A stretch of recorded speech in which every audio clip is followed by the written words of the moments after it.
Dominic, close that door. What's up, everybody? How are you? It's your boy Bill Foster, and I'm having a special edition. I'm excited about tonight.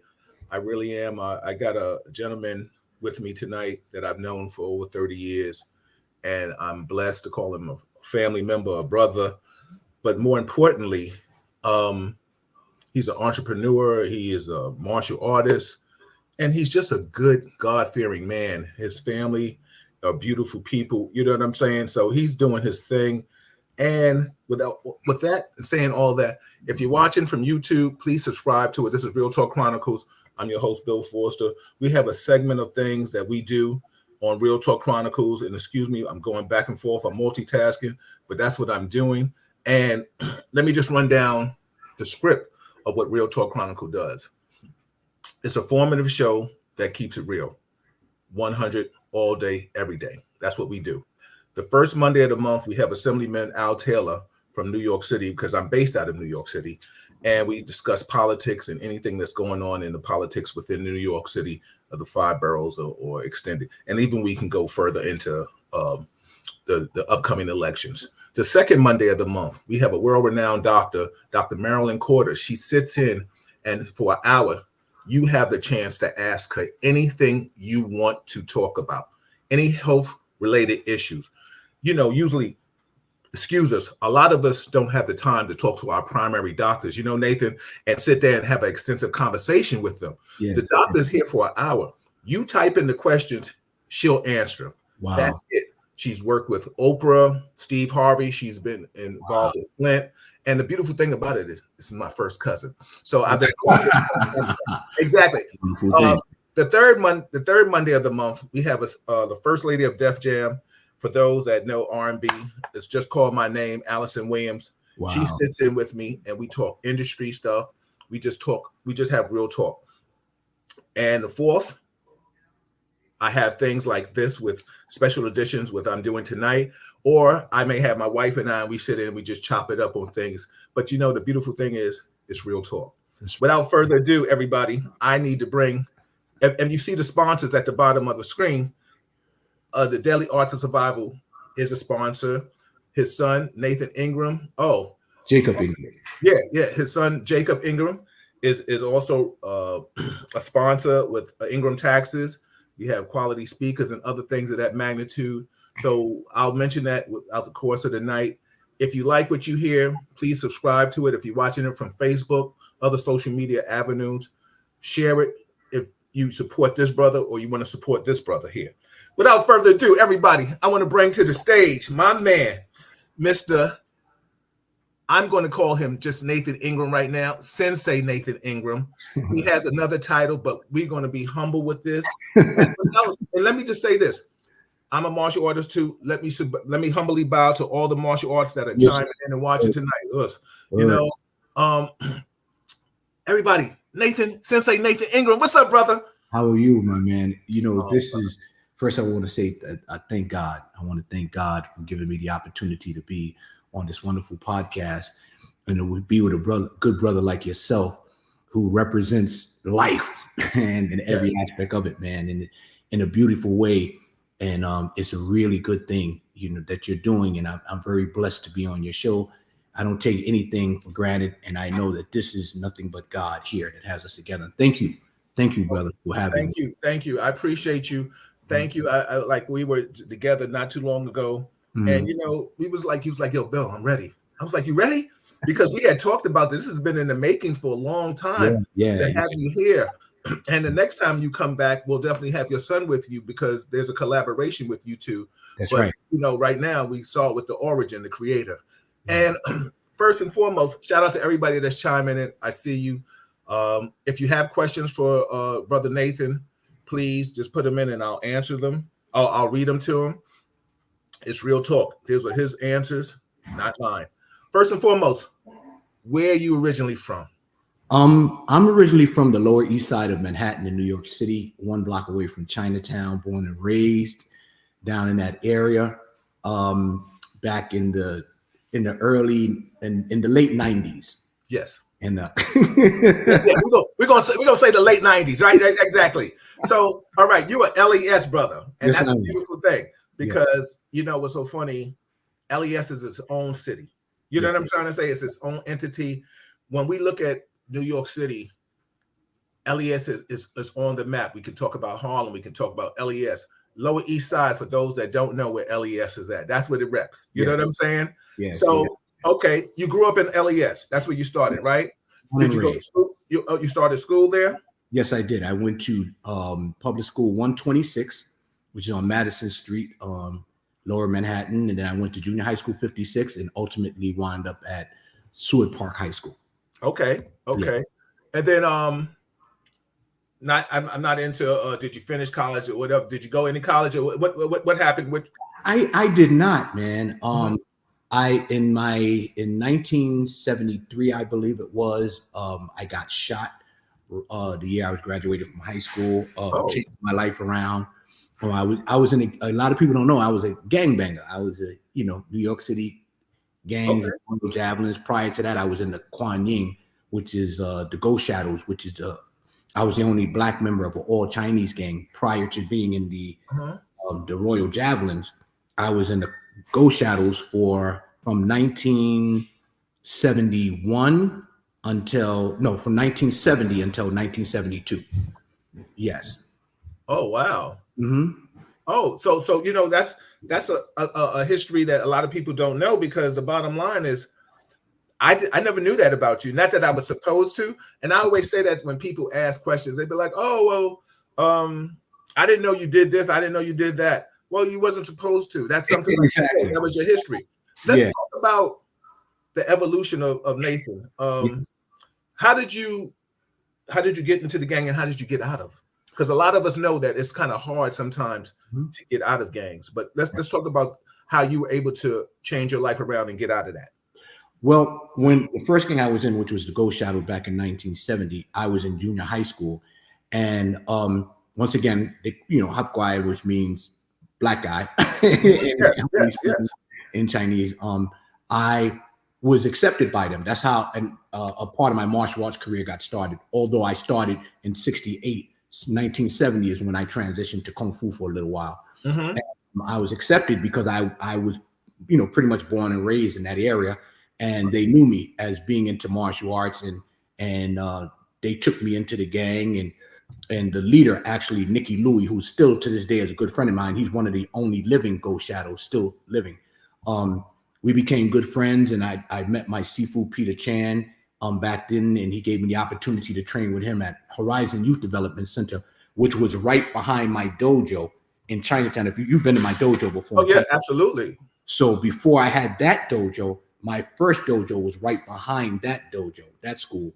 And they took me in, and I was able to train with them. And then I transitioned back to karate.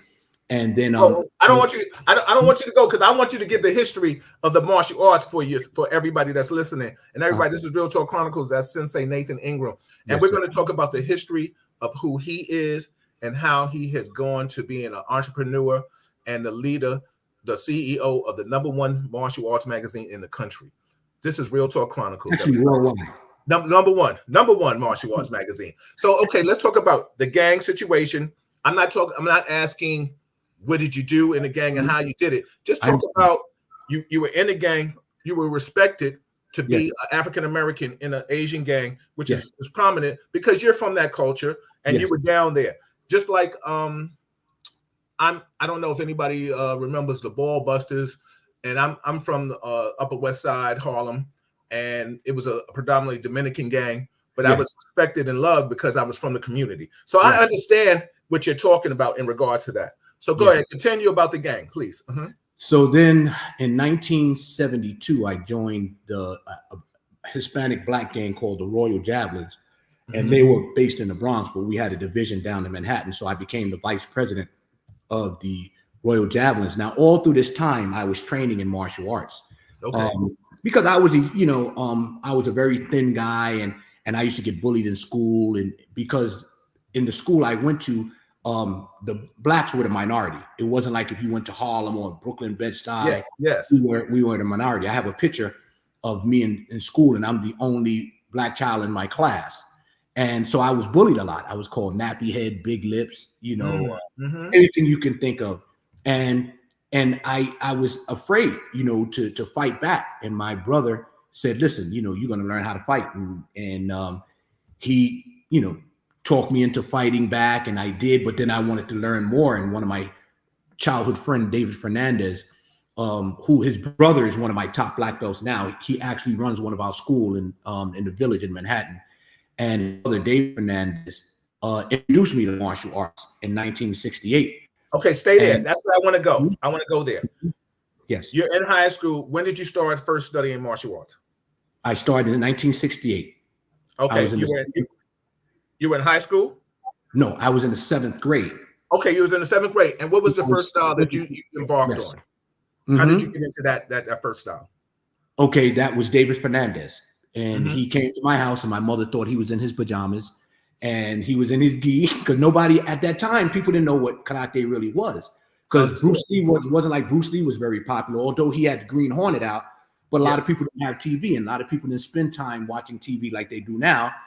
So he wasn't extremely popular until 1973. So I started in 1968, and then I started in Shotokan Karate under Angel Crespo Sensei from the Philippines.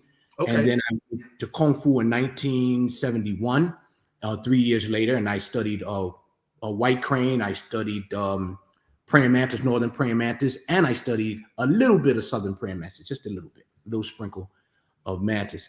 Then when I got into high school, let me back up a little bit. Then I went over to my instructor, Hector Martinez, a very popular instructor from Lower Manhattan, 402 Grand Street. I went to him in 1971. If anybody read, you could Google it and look at the story. I transitioned to him in 1971. So I was studying Kung Fu and Karate at the same time, because back then it wasn't much for us to do. Okay, so stay with me. So let me ask you a question. You started studying, what was the first style again? Shotokan. Shotokan? Right. Okay, so you're going into Shotokan. Then I transitioned to Kung Fu in 1971. Okay, so what made you leave Shotokan? I didn't actually leave it. What happened was my instructor had to go back to the Philippines. Okay, that's what I wanted to find out. Yes. He had to go back to the Philippines, and he advised me to stay in karate. But during that time, I didn't know of any good karate schools, because most of the karate schools were like either in the East Village, which I found out later on, Ron Van Cleef, or I probably studied under him. Yes. In the East Village, and I was near Chinatown. So when I was going on to junior high school, is when I met my next instructor after Kung Fu, was Hector Martinez. And he was American Shotokan Kodokan. I started with Hector Martinez in 1971. Okay, and how long did you stay with him? For the next 35 years. Oh, wow. Yeah. Okay. Yeah. I stayed with his federation until around 2001, from 1971. Okay. And you know what's so funny? I mean, I guess as martial artists, as we're talking along with everybody out here that's watching it and other martial artists, I guess with time, some martial artists are lucky to stay in one style forever, and bless them. And some of us, like even myself, I've branched off and dabbled in other things, because, me personally, I feel you can't tell me just to read one book. You know what I'm trying to say? Like, and that's no disrespect to one style at all. Yeah. It's just, when you're hungry for something, you want to eat. So, I want to go back to what made, we understand the first style, and your teacher went, and then you went to the second style, which was Kung Fu. 35. Yes, Kung Fu, right? Yes. But let me talk about this now. When people know you and people seeing you, you're not a small man. You talked about you got picked in school and you were skinny. Where did the transformation come from? Well, I get asked that all the time. I get asked that all the time, and I was back then. I used to do the bare knuckle fighting, and it wasn't like it is now. It was set matches back in Chinatown, because we didn't have the point tournaments like they did now with the foot kicking stuff and all that. Because this was back in the late 60s, early 70s. So my instructor and myself used to promote bare knuckle set matches. So I won a bunch of bare knuckle championships back in that time. But I was skinny, I was fast, but I couldn't really hit hard. And my instructor said to me, you know, I want to show you a way where you can learn how to hit hard. And I said, really? And he took me in the back room, and I thought it was going to be some magic potion or something that he had, something to teach me. And he had a little weightlifting bench. And I said, what is this? And he started showing me how to bench press. And I didn't know what I was doing.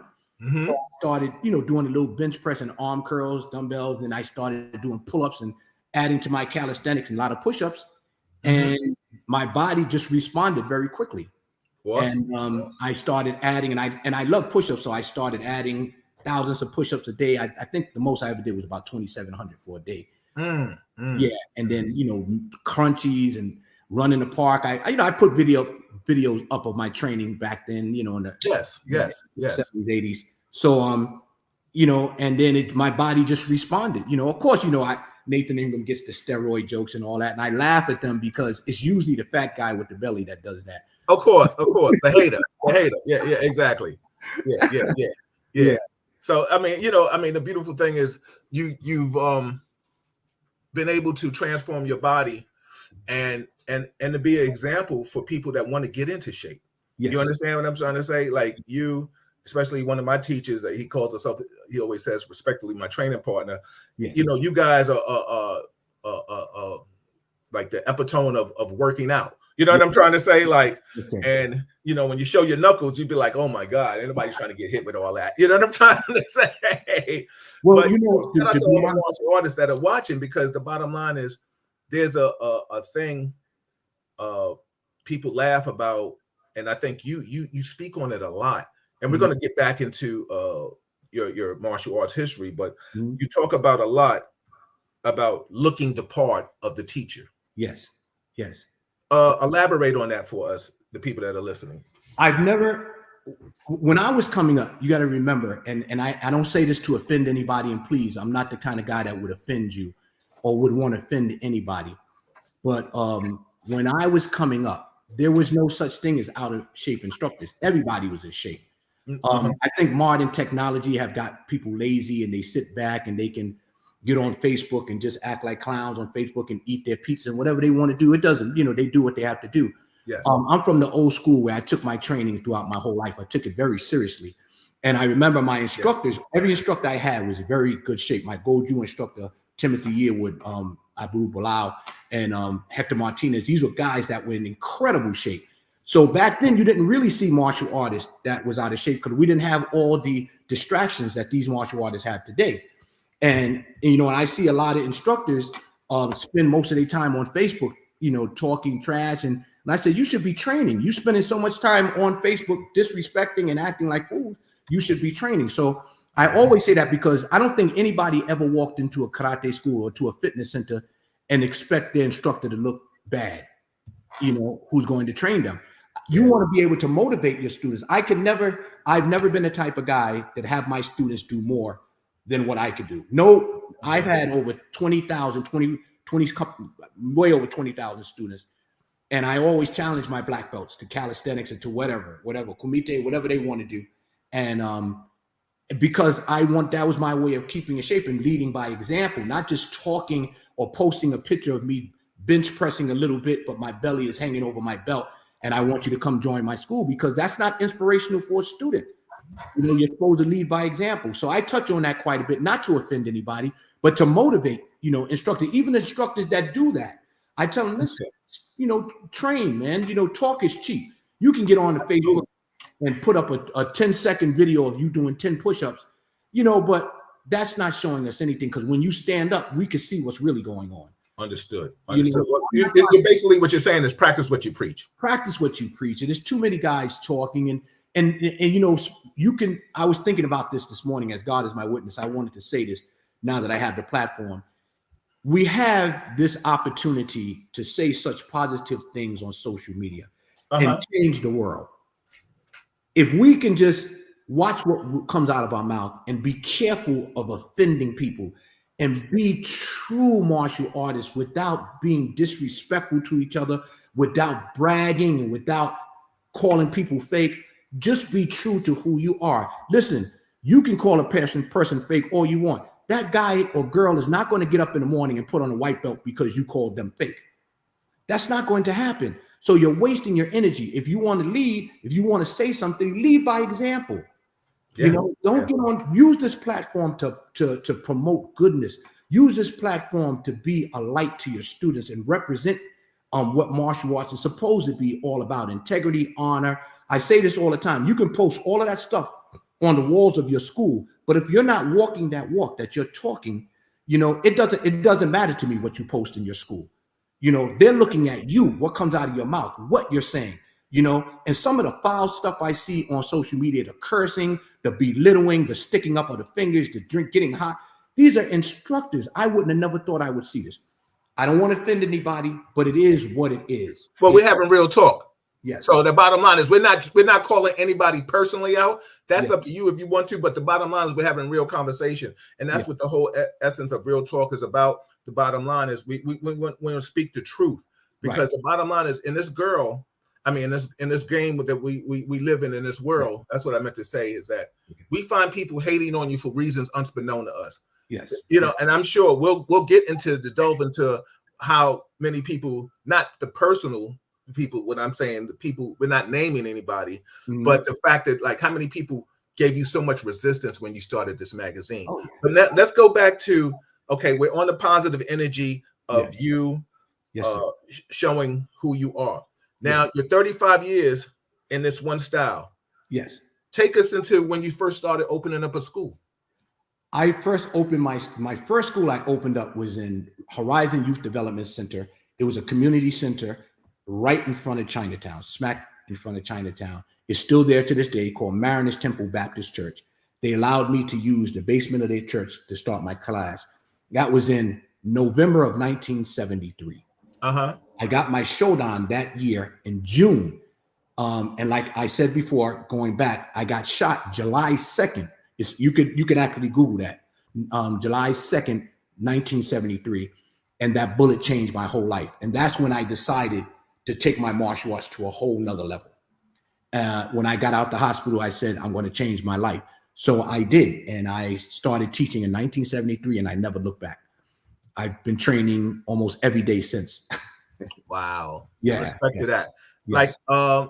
Like our brother Arango said, Arango Warriors is in the building. He said, our students will respect what they see, not what they say or preach. Absolutely.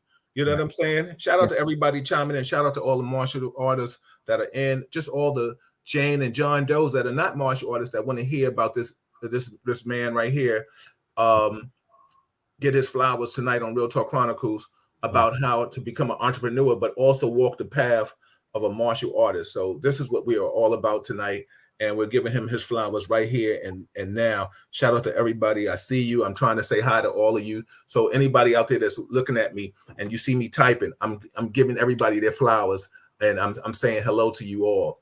Okay, so now you opened up the school. Yes. And you started talk about what was that like to start going into being a teacher? You know what I'm saying? I can only say it like this. Try being a black man teaching in Chinatown. And it was tough. Back then there was no playing in karate. When you studied, it was nothing for somebody to walk in your school and challenge you right then and there. And if people think that's a lie, you just talk to gentlemen like Ron Van Cleef, and you talk to Mohelia, you talk to Abdul Mutakaber, who my brother. I love him so much. He was my sparring partner. A lot of people don't know that. We trained together in the early 70s. Me, him, and Sheldon Wilkins were sparring partners. Yes. And the toughest guy I ever sparred with. And it was different for me because it was hard. It was really hard because I had to constantly prove myself because I was always being challenged. I wasn't a big guy back then. I didn't start gaining weight until the late 70s when I had this. I stopped fighting in a lot of people don't know, 1977, 1978, because my firstborn son, Nathan Jr., was born in 78. And then I had children back to back, 1979, 1980. And I became a father, and I had to take care of my children, and my mother and father, God bless them. They did 90% of the work. but I still had to make money and send them money and things like that. My sister Rose Hargett, she helped. My sister Carol, everybody pitched in to help me, and they ultimately took my kids to Kentucky. But getting back to your original question is, it was kind of tough back then. You had to really be into the art and train, because at any given day, somebody walking my dojo, sitting there waiting for me, and we had to fight. And that was regularly. I was telling somebody, it's so funny that a lot of people, you know, we talk about the movie Last Dragon, the Timax. Shout out to Timax. But that was kind of how it was in the world. Well, people would kind of come in and come to your school and be like, "Well, what's up?" You know what I'm trying to say? You know, and test you. You know. That's right. And I hate to keep saying this, and I hate to keep bringing it up, because a lot I get asked this question a lot. What was it like growing up down there? And I say, you know, imagine trying to own a soul food restaurant in Russia. The kind of flack you're going to get. Yeah. You know, and it was really, really hard. I look back now in retrospect, the respect that they have for me now, because they seen my consistency. Everybody knew I trained hard. That was no secret. Still to this day. You couldn't break me. It didn't matter, you know, and the more you tried to punk me, the stronger I became. Absolutely. You know, the tougher you tried to act with me, you know, Nathan Ingram was going to show up at your school. Yeah. Good for whoever school I showed up. Everybody knows that. So, you know, everybody that knows me knows that. But God knows my heart. I never want it to get to that ever with any martial artist. But you have to stand your ground when it comes to foolishness. Yeah, you know? And you didn't come with malice, but you ain't no punk. So that's exactly. And I won't even say. I hate when I hear people say, "Oh, I'm not scared," or "I'm not a punk." I just have to do what I have to do, because the guy that says he's not afraid is the guy that's afraid. The guy who says I'm no punk is the guy that's going to punk out. Of course. I never use that term. I always say, "Good luck." Yeah. You know what's so funny? I remember when we got reconnected, and God bless everybody. Mm-hmm. So it was just, I'm just going to tell this story. I never forget. I got when we got reconnected, because your school was right around the corner from the police headquarters. Yes. Right. Yes. So, and you were right next to Ironworks. Yes. The gun store. So I never forget. I'm going in there, and for those that don't know, I'm a retired police officer, and so I'm going gun shopping, just to go gun shopping, and I see the martial arts school. So, of course, being a martial artist, you know, oh, wait a minute, let me see. And then I go in there and I see my brother Nathan, and I'm like, what? And, you know, I'm like, wait a minute, Apollo. you know what I'm saying? I'm like, I'm looking around and I'm like, he's like, hey, brother, how are you? And I mean, you know, if it's been so long, like I said, since we know each other from the nightlife, yes. It was just good to see him. And, you know, I refreshed his memory if he didn't remember, but I refreshed his memory, and he was humble enough to embrace the conversation. And I was like, oh, so what's going on here? He was like, yo, this is my school. And I was like, really? And let me tell you something. You wear a badge that not too many people could ever say, and you can only say it, that you taught in Chinatown. Yeah. Talk about that experience again, that the fact that you were in Chinatown, where a place where, you know, we can go into the historical aspect of where the martial arts come from the Asian community. All due respect to our Asian brothers and sisters in the martial arts. But, you know, talk about how you said they accepted you. You mentioned that earlier. Go elaborate a little bit more on that, please. It was tough, man. They couldn't break me. They would come in and I would be challenged back in the early 70s. You know, we're talking about 73. Right. And they would constantly come in, and I'd walk in my dojo, and I had black belts waiting for me. I had the Kung Fu seafoods from Chinatown waiting for me. And every week it was something special. You know, I had to fight for my school and fight for my reputation. Mm-hmm. And as the years went on, I started gaining my respect, because everybody that came through my door regretted it. And I'm not saying I'm the toughest guy. It's not. Please don't. No. Listen. I'm not the toughest guy on the planet. Actually, I God is so tough that I'm just his humble servant. But I trained, brother. I trained hard, and I knew that I had to train hard because I was so visible, being the only black guy in that area that was teaching, that was in martial arts. I knew I had to be on my A game. So that's where my insane training came from, and my constant sparring. I was sparring every day, training every day, and people walked through the door, and I developed that reputation. So later on, when it was time to open up my big school in Chinatown, everybody, when I went to the people at the board and said, would they accept me? It was a no-brainer. They accepted me hand down. They told me to wait 2 weeks before they gave me the answer. They gave me the answer the next day and said, we unanimously want you here. And the rest is history.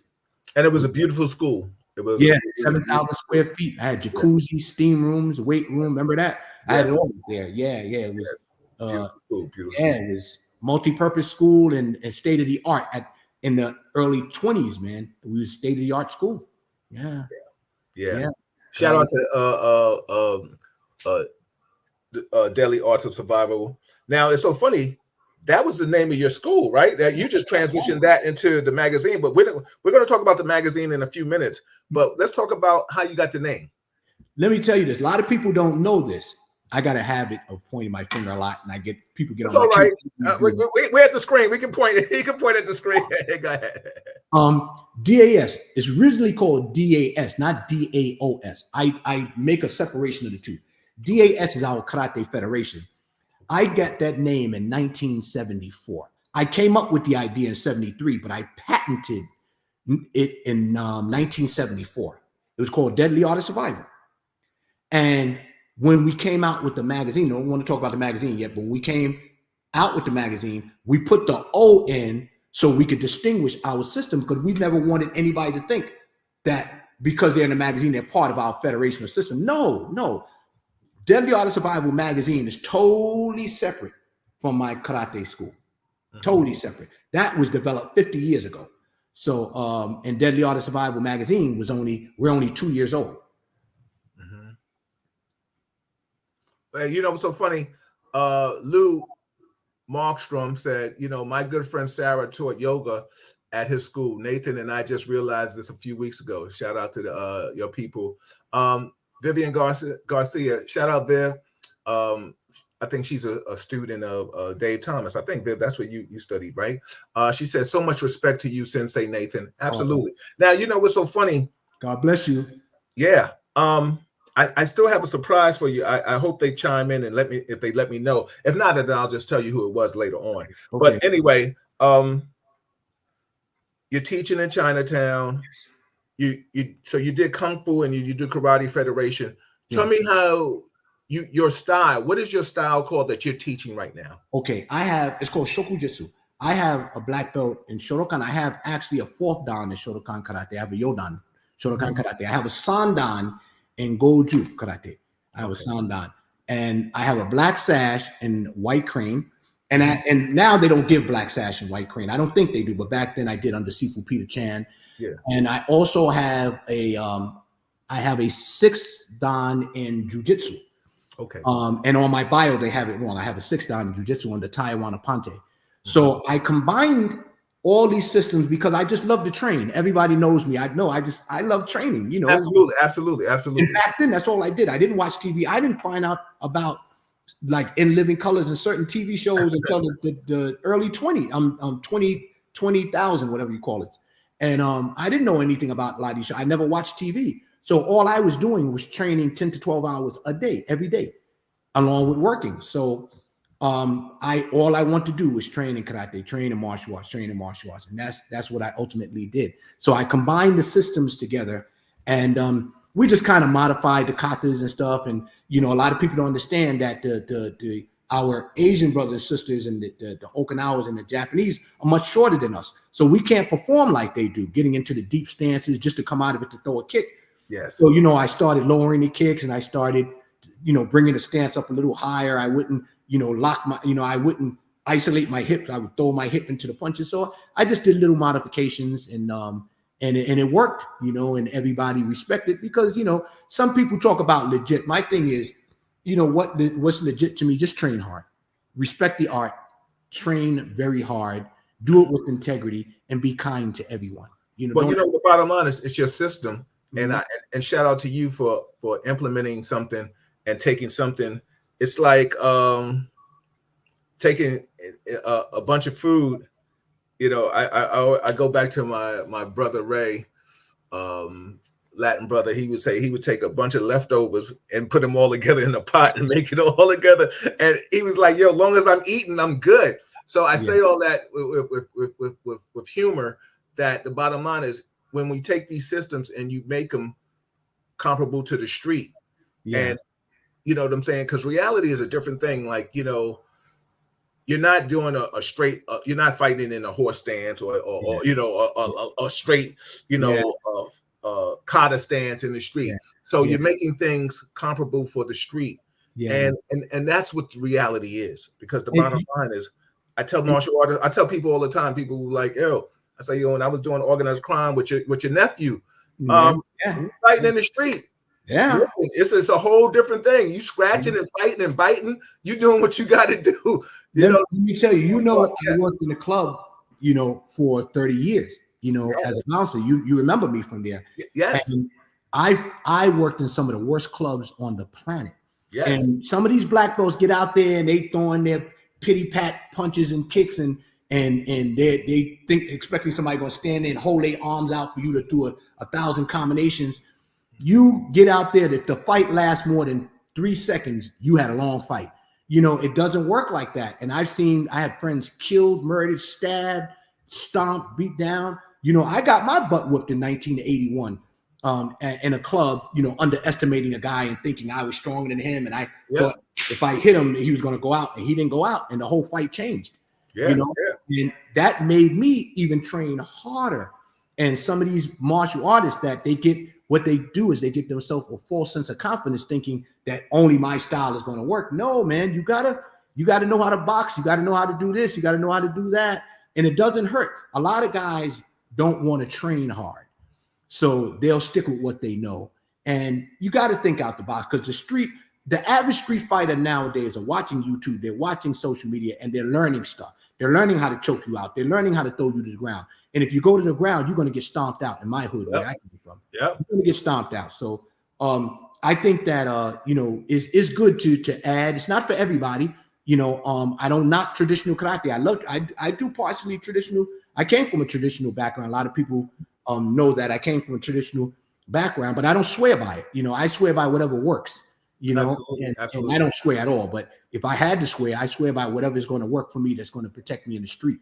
Mm-hmm. Everybody, this is Real Talk Chronicles. I'm your host, Bill Forster. This is Real Talk Chronicles with Sensei Nathan Ingram, my brother. Yes. I wanted to give him his flowers. He is a sponsor for Real Talk Chronicles. Let me tell you something. I'm not just a person that talks the talk. Hold on. Give me a second. Yes.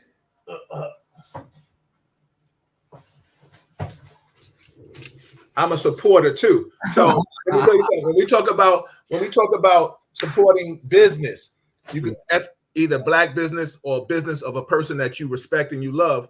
Yes, it is what it is.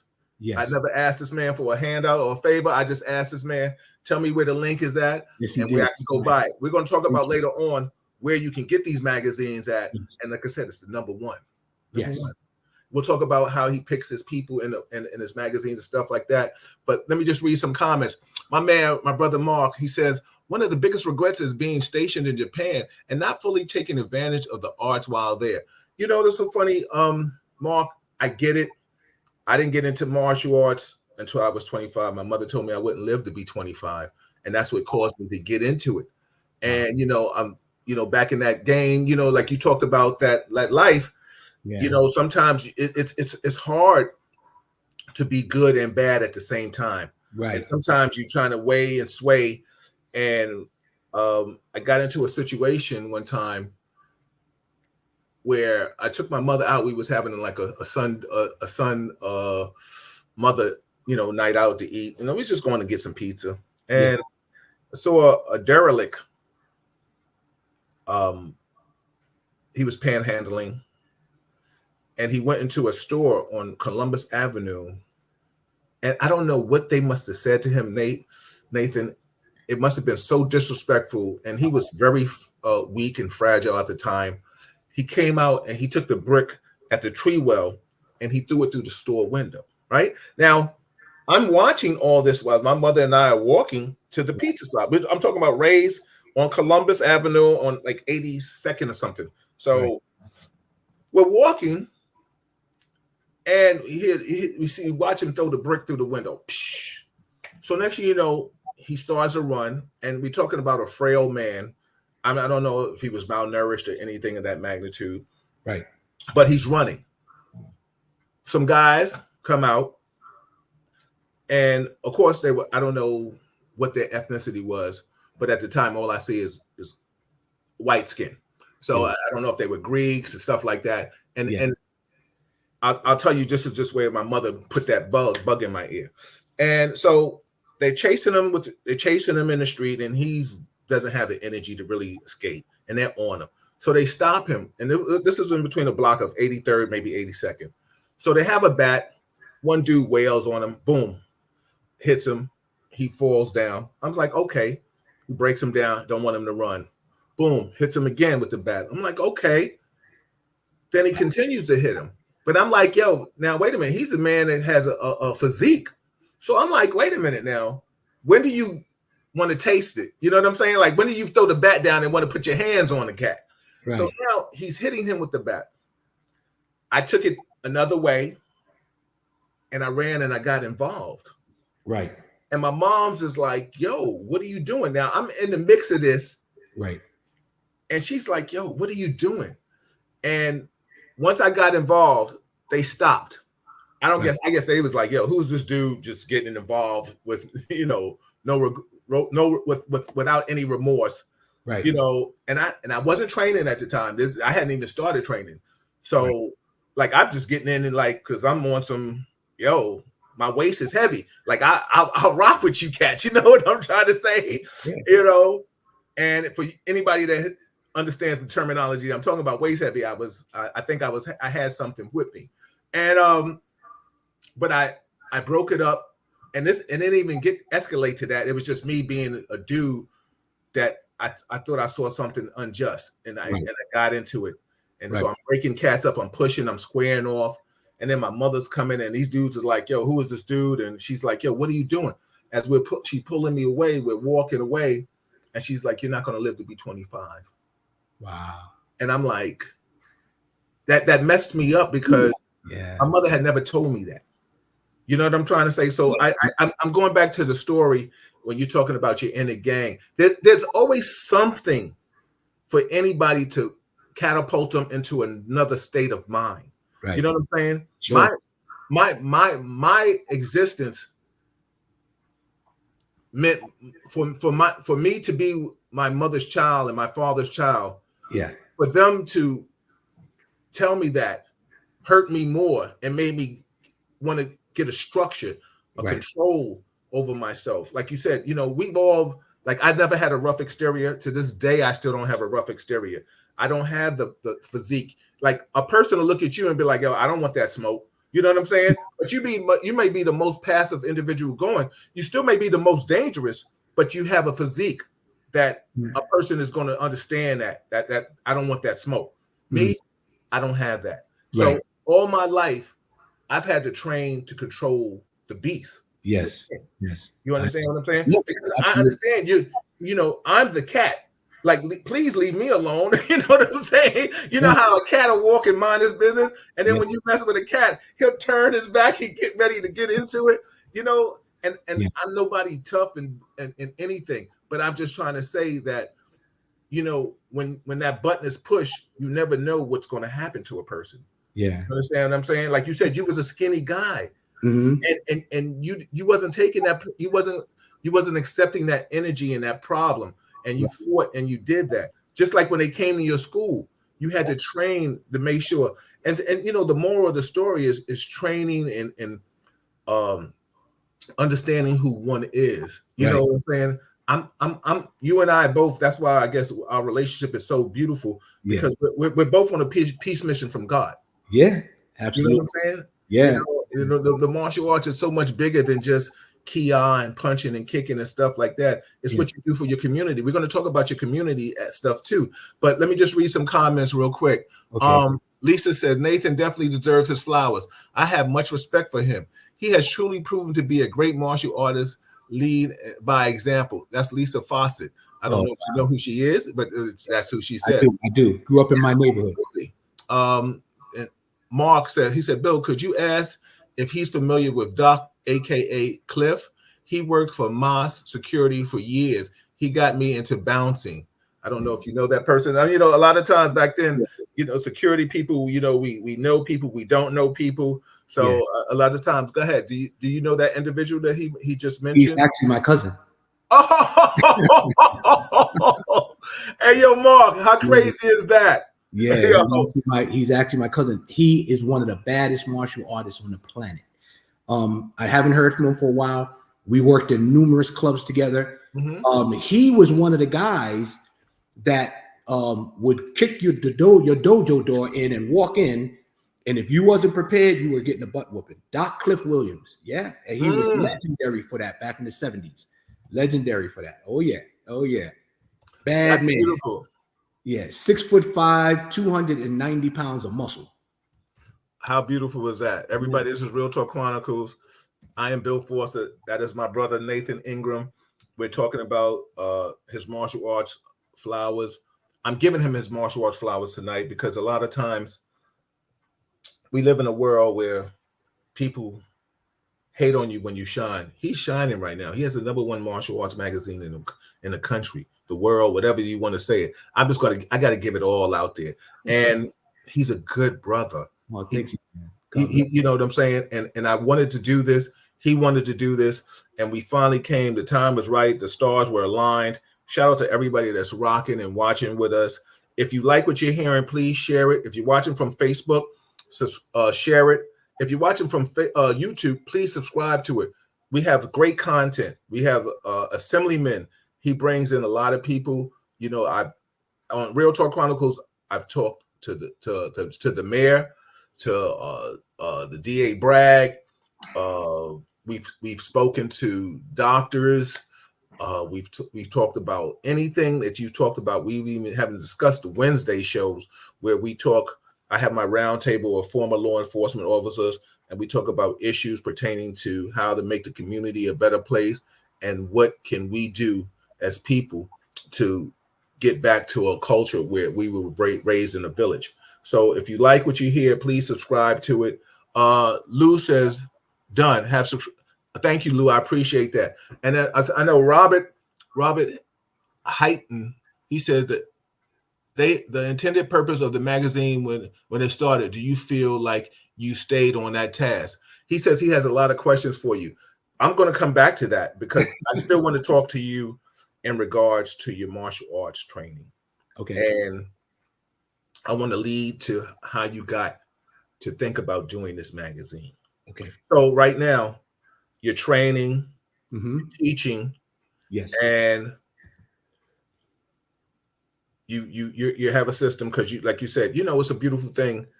I always tell people, you know, as a karate man, because I started in Goju, you know, but you get older with this fine age that we are, you know, we ain't kicking like we used to. You know what I'm saying? So you kind of got to add another seasoning to the recipe. So you mix a lot of things: kung fu, karate, jujitsu, right? Yes. You said, did you say not Wing Chun? Did you say what crane or something? Yes, I did white crane. Yes, white crane. So you've taken all these things and came up with your own style. When you teach, do you make it lifelike, or are you I know you came up with your own system, but are you training for the street? Because the bottom line is, for a lot of people out there that don't know, Nathan is an official dude. He disarmed an armed robber in a bank. Let's talk about that story. See, people didn't think about that. And to be a real martial artist or a real person that's not scared to interact with somebody. Talk about that whole situation, please. Yeah, it well, what happened was I was working on this was in 1981. I believe it was November 1981, and I used to have to back then. You would have to go to the bank and deposit the bank. You couldn't. There was no computer, so you couldn't do things online. You had to physically go there, take the money to the bank, and deposit it. And one of the tellers, her name was Carmen. Started with an F. Her last name I forgot. Felice something. Anyway, her and I became friends because I would go there every day and she would talk to me. We would laugh and joke, and she would deposit the money for me. This one particular day, there was a young man in the bank, and he was standing on the side, and you could see that he was up to no good. But I really didn't pay him much attention because he had a hoodie on and stuff. You couldn't really tell what he looked like, but you could tell with his body language he was up to no good. But he wind up trying to rob the bank, and I probably would have let him go. It was my intention just to let him go, let him get some money and get out of there. I didn't want to get involved. But then before he left, he called her the B word, and she wasn't moving fast enough. And when he did that, I said, well, it's one thing to rob the bank. It's another thing to curse at her when you're doing it. And he wind up turning towards me and looking at me like saying, what you going to do? And that was the last thing he seen.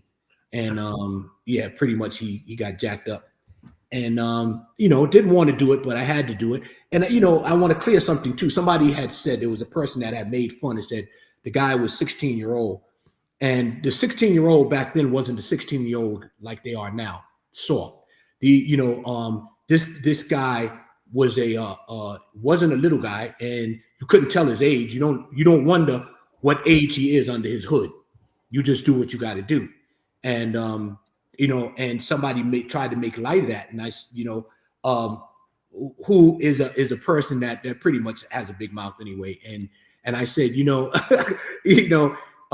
do some people will do anything to try to discredit people. However, the moral to the story is he got taught a good lesson. I wind up meeting him, not actually meeting him, but physically seeing him years later in a store, and I didn't know it was him. And the person in the store said to me, she was laughing at him when she walked out. And then I said to her, why are you laughing at him? She said, well, he was the guy that stopped it. All that mouth he got, he's the one that got his butt whipped by a martial arts instructor. And I said, really? I said, you're going to be here tomorrow? And she said, yes. The next day I came back and showed her the newspaper article, and she freaked out. And you're talking about like 8-9 years later when he was older. So it was, yeah. What's so funny though? Listen, and I'm going to give you your flowers again on this, because in a world of getting involved in the streets today, I mean, right now, the way the streets are, it's so chaotic. Mm-hmm. But the bottom line is, back then, whatever was that you said, it was the fact that he called it the B word that pushed your button. Yes. But the fact of it was that you still got involved. Right. You know what I'm saying? We don't find that. I mean, you and I, we're still at that age where we were raised up in a village. Right. Harlem, LES, no matter where you're from in this world, for those that have reached a certain tenure in life, blessings to you that you were raised in a village. It is what it is. No, I don't care what village it was. You were raised in a village. Yeah. And I say that to say that to still take the initiative to get involved, it takes a lot of cojones, because a lot of times people talk a good game, and until you really get into the heat of the battle, it's a whole different energy. So I commend you. And you got a citation or a reward from the mayor. City, I got an award. I got I forget what I got. I got money. I got a bunch of things. I was offered a couple of movie roles, and that's a whole nother thing. I had to turn down because it became ugly after that with the Black Panthers and different parties that were robbing banks at the time, like the Black Liberation Army, and they didn't take light that I did that. But another thing I wanted to say, for the people nowadays that are living in this generation, there was no video cameras back then. Absolutely. So we didn't do things to be heroic. I didn't do it to be a hero because there was no video camera filming me. And you have people now want to film, they'll start a fight just to film it. Or they're not doing it from their heart. I wasn't worried. I didn't want the press on me. I didn't have a cell phone to take a picture of me taking a selfie, while a guy's laying on the floor after I knocked him out. So this is a different time and a different era. And when people talk to me about that, I said, when that happened, I wasn't looking for all the accolades and the video cameras and the cell phone selfies and put myself on social media. There was none of that. So when you did it, you took a chance. Let me ask you a question, and we're gonna have a Real Talk Chronicles moment right now. You said it was what it was with him, but what you said is when he called her the B word that really took you over the top. Yes. Tell me about why that offend you so much. I've always been like that. I have sisters. I'm very close to my sisters. As you can see, this is my sister's house that we're in. Of course. Oh no, I know because we were just texting before. Yeah, exactly. Yes. And people say, "Well, what?" Shout out, Rose. Hey, she's in the room. She said, "I don't want to be a part of that." Yeah, my sister, that's my life. Me and her, my family, we're very close, man. And I love my sister, and she allowed me the opportunity to be here, to be able to be on Real Talk at her house.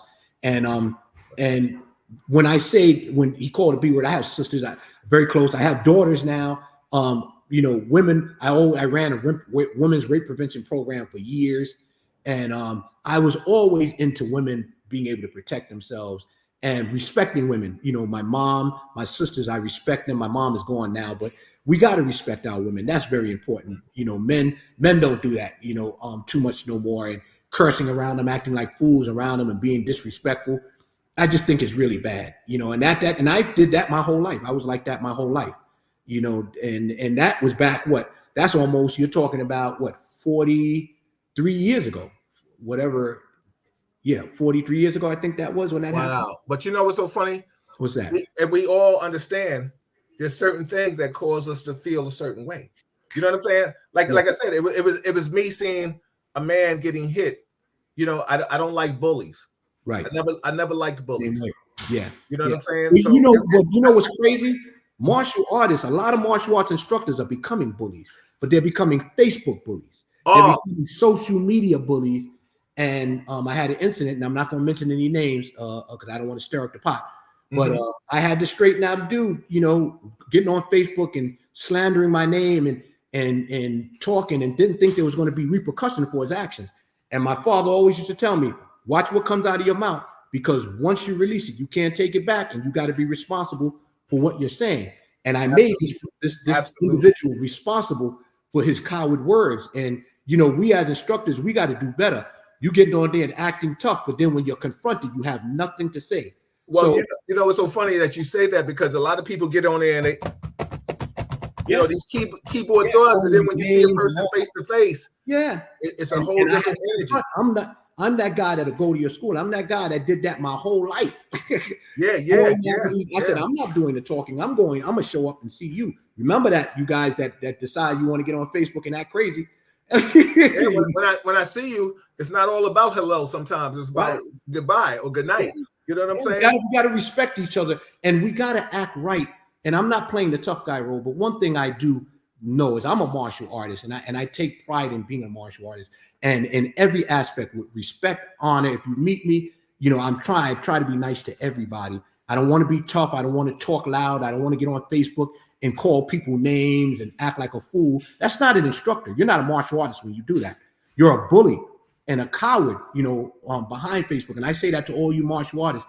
You need to really stop it. I put out a video about it, and people still had things to say. I said, okay, you're still, it'll catch up with you.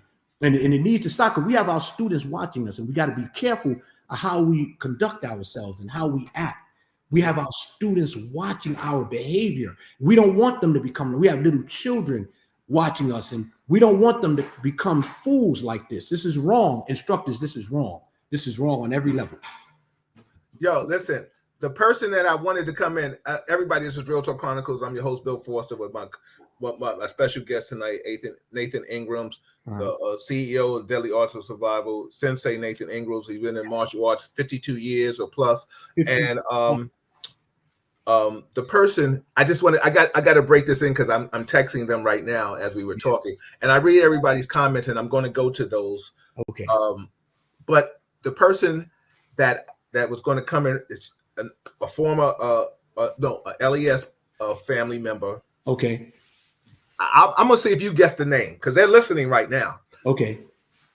Her husband, may he rest in peace, was your first black belt. Elba. Yes. Oh my god. Oh my god, that's my family, man. I know that. Oh Elba and I my used to work together. That's our connection. Elba, her ex-husband, Gary Noriega, Yeah, was he my passed away. Rest in first peace. Yeah, black exactly. belt. May he rest in peace. He got his black belt under me in 1975, I believe. Yes. He would yes. know better than me, but I believe it was 1975. He was the first black belt and first person I ever gave a black belt. What a incredible martial artist he was. Yes, let me tell you something. I reached out to her today. When I told her, I said, "Yo, Elba," and I haven't spoken to her in years, and I was just like, "Yo," I said, "Is this?" I reached out. I was like, "Yo, this is still you?" She was like, "Yes." "What's up, Bill?" I said, "Okay, how you doing? Can I call you?" So I said, "Let me call you." And I know the history between you guys and the family. She was the one dynamic. of my first students. Yes, I know. She told me. We laughed about it today. Yeah. So I said to her, I sent her. I say, "So can I talk to you?" So she was able to pick up the phone. So we were conversing, and I sent her the flyer. She was like, "Get out of here!" So that we always refresh the memory on the history of you two. And I said, "Listen, make sure you chime in tonight. I just wanted to make sure that you say hello to him."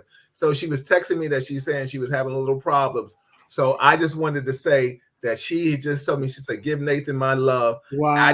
That was my surprise to you, brother. Wow. Let me tell you something. She started studying with me. She was in the first group of students I started training in 1973. That's what she said. In 1973, she was in that first group of students in November. I trained her sister, Carmen. I trained my children's mother, Vicky. God bless her dead. And her husband, Gary. I started out with 50 students in my first class, and she stayed the same. She was there when I was a bare knuckle fighter. She was there, and her husband, God bless the dead, was an incredible martial artist. Incredible. I miss him dearly. I used to give the Gary Noriega's Cup, which was a martial arts tournament, free tournament. I used to give in his honor. Wow. Yes. So that was my surprise to you, brother. That was. Let me tell you what's the beautiful thing about that. People like her remember those days. People that weren't around don't know that the history behind Nathan Ingram like she knows.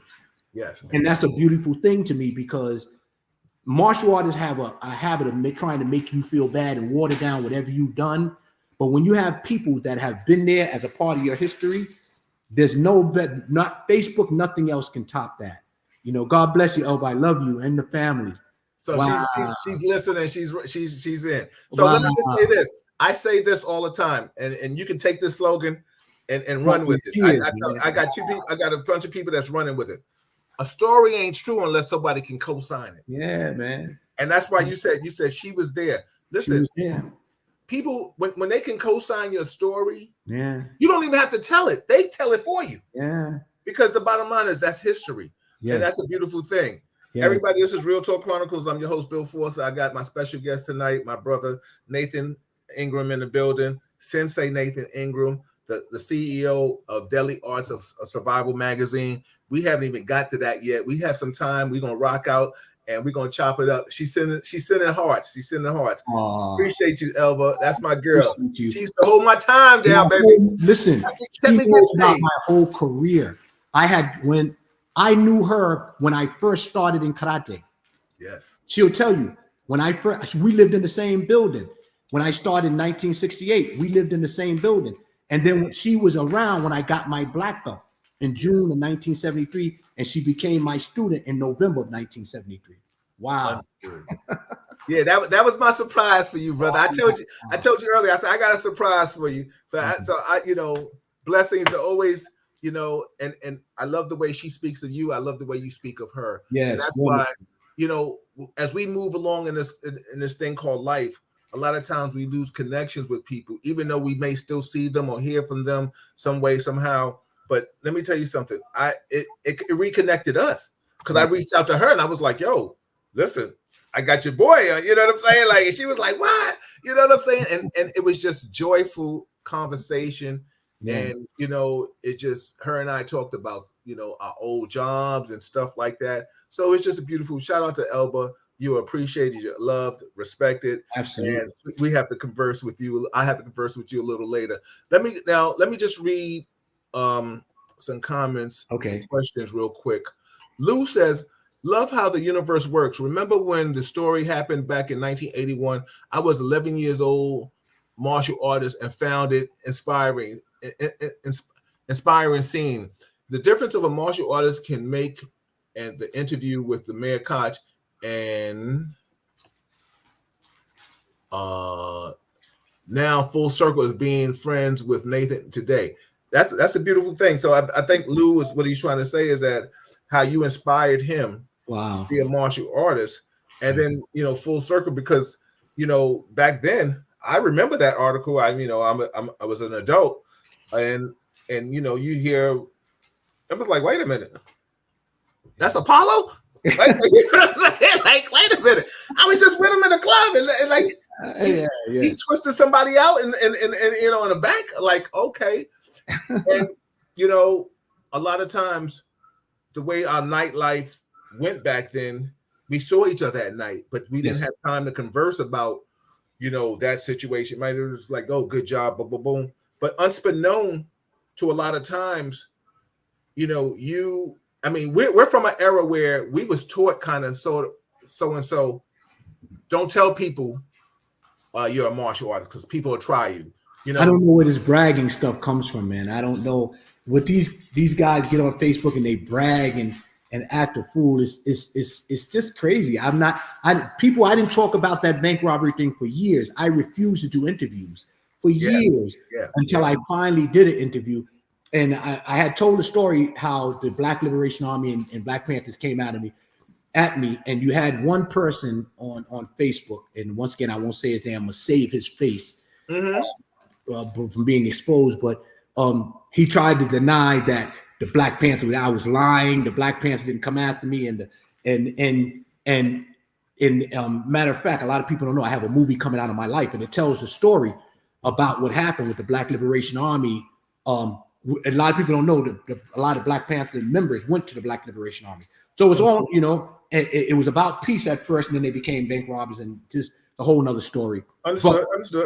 Yeah. Yeah, and they came and they basically wanted to kill me behind that, and somebody tried to change the whole narrative of the story and say it was fake and the whole thing was made up, and it really hurt my feelings because these are people that you know you want to talk to them face to face as opposed to on Facebook when they're saying these things. It's really horrible to try to defame a person's character because you want to be popular, you want people to slap you on your back. You know, it's terrible thing, but that wasn't a good time period, and I didn't talk about it much, but I'm very comfortable talking about it now. Mm-hmm. Yes, and you know what's so funny? I get it, and you know, modesty, humble pie is a beautiful thing. Yes. Shout out to Miss Russell, Mataka Bear's wife. She is in the building. Odette, what's going on? Odette is let me tell you something. I was at a seminar with her, and I'm sure she remembers. Just recently, Lou Farrar had a shout out to Grandmaster Lou Farrar.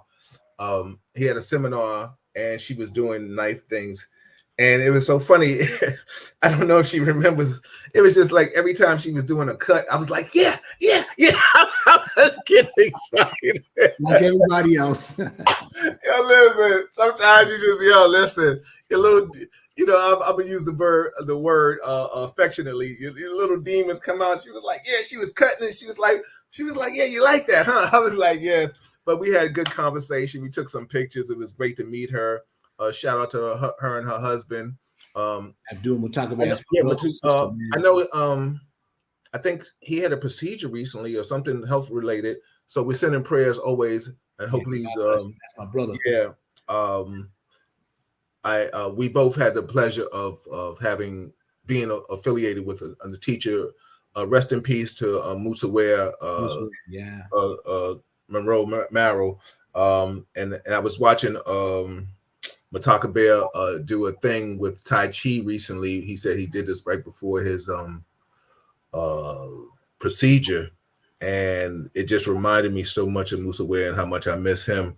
And shout out to all the martial artists that are watching today. And whatever you're studying, whoever you're studying with, enjoy it, embrace it. It's bigger and better than just kicks and punches, but kicks and punches can get you a long way and protect you. Like my old teacher told me one time, he says, learning how to fight, and becoming a black belt, you have a career now if you want to teach. And he's always been shout out to Juggernaut Andre Richardson for that, always telling me that, and it's true to form. Shout out to my brother Eddie Vieira. He says, excellent episode, outstanding guest. It's an honor to hear Sensei stories and wisdom. Absolutely. And it's not even over yet. I want to say something also to the martial artists. Remember, ladies and gentlemen, people are not looking at our skills. They're looking at our character. And when you're not representing martial arts on the level of integrity, high level of integrity and honor and respect, you don't realize that they're looking at you for who you really are. And no matter how much you put yourself on Facebook and try to show off, people are seeing through that.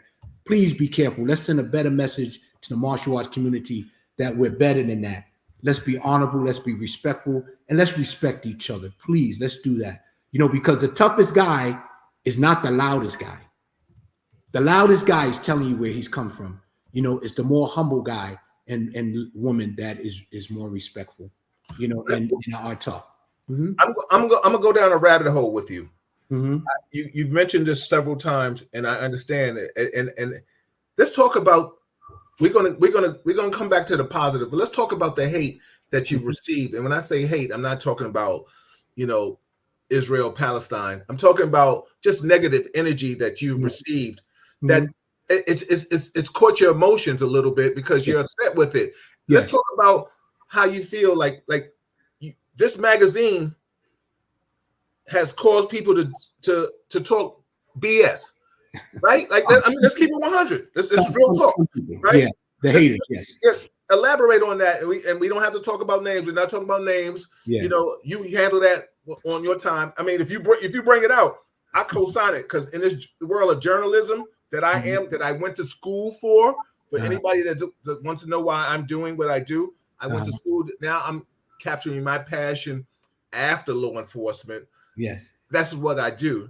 Yes. I think I do good interviews. I think I'm able to ask the questions that people want to hear. So the bottom line is I'm asking this question because I understand this is a person that you're messing with his emotions. And I always say when I react to your feelings, for your emotions or whatever way you want to talk this, because the bottom line is why talk all that shit?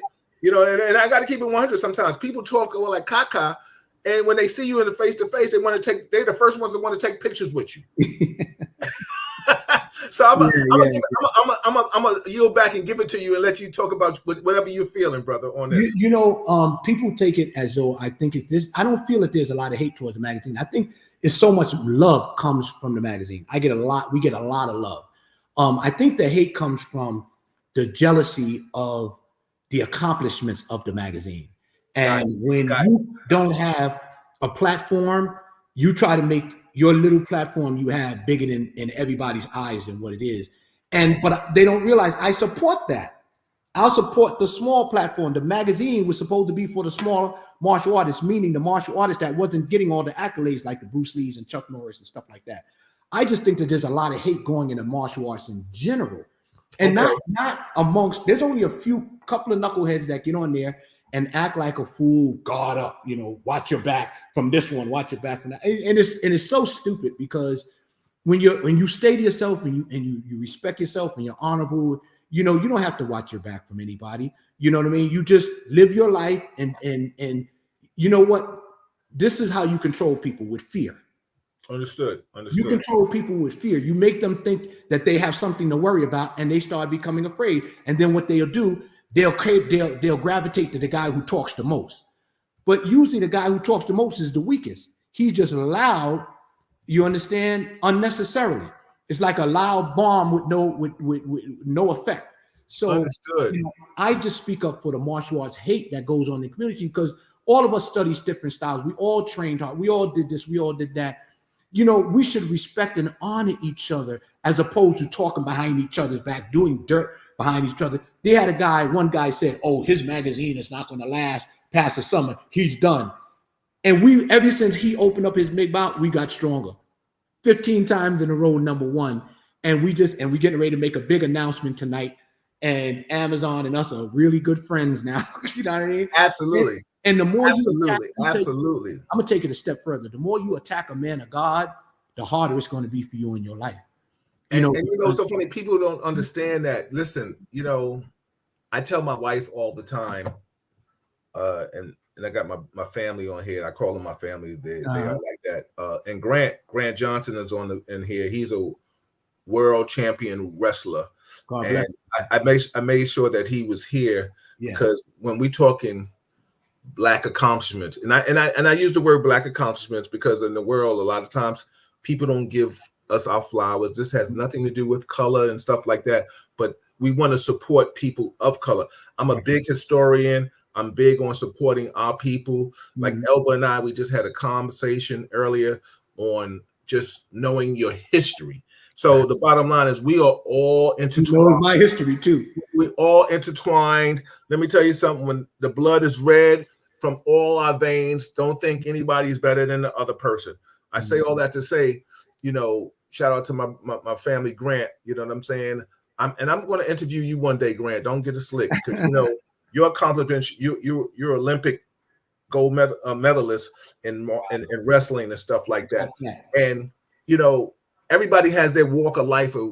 Some people like tea with honey. Some people like tea with sugar. Some people just like tea. You know what I'm saying? Or some people like coffee. The bottom line, as long as whatever it does, it makes you feel good. And like you said, you're a man of God. Yes, I am. People have tried to have a little disdain for the magazine, but now the magazine is #1. You know what I'm trying to say? Yeah. And you've done that. Now let's kind of segue into the magazine. I mean, we can always go back and forth. Yeah. What gave you the vision to talk about the magazine, to do the magazine? What started you down that rabbit hole? COVID. Okay. When I lost my school in Chinatown, I wanted to give a big award ceremony to martial artists that I knew that were passing away, and I wanted to be a blessing to them. And when I had it all set, had the magazine, I had the award ceremony. It was called the Legends of the Martial Arts Award Ceremony. I had it all set, had the place, Mariners Temple, had everything ready, and then COVID said, we got to shut you down. And they shut down my whole event. So I said, if anybody knows me, know I'm not a give up guy, and know I can be a workaholic to the 10th power. When it comes to pushing whatever I want to do, I'm going to get it done. And I wanted to do something. And what I did was I went to Odette Russell and I said to her, I said, you know what? I want to make a magazine. And I said, do you know anybody who could do a cover? So she said, yeah, I got a guy that can do it for you. I said, but I wanted just a small magazine, nothing big, just to hand out to the people in the martial arts community that I know personally. I had about 30 guys, Anthony Arango, Fredo Rodan. And he's in the building. Shout out to Arango. Yeah, that's my boy. That's my buddy, man. That's my heart, man. Yeah, he's gonna be on the cover of the magazine too. Yeah. So and Abdul Shabazz, my boy, he's going to be on the cover of the traditional cover of the martial arts magazine. I love that. I'm a disciple of him. So yes. Yeah, see that. Oh, I didn't know that. Yes. So getting back to the magazine, so I went to my son and I showed him what the artist sent me, and he said, "Dad, let me do it for you." And I gave it to my son, and he texted me back about an hour later and showed me what he made. And I said, "You can do this?" And he goes, "Yeah." He said, "Dad, I could do your whole magazine." I said, "Get out of here! You can't do the whole magazine." So that was a Thursday night. I mean, we worked on it for about 3 to 4 straight months, 18, 19 hours a day. People don't know what it takes to make a magazine. They don't. Sit there, you don't realize the work that my son does. My son is incredible. Jacob Ingram, I love Shout out to Jacob. Jacob, my guy. Let me tell you, everything you guys see is because of my son. Yes, I'm the face of magazine. I came up with the idea and all of that stuff. But my son is the one that does the work. He's the one that made this magazine number one. So that was a Thursday night when we finished. He said, Dad, I'm gonna pitch this to Amazon. I said, no, son, don't do that. I said, no. I didn't want to go that far. He pitched it to Amazon. Saturday morning, he called me up. He said, Dad, he said, Google Deadly Art of Survival. I Googled it. It said #1 new release. I said, what?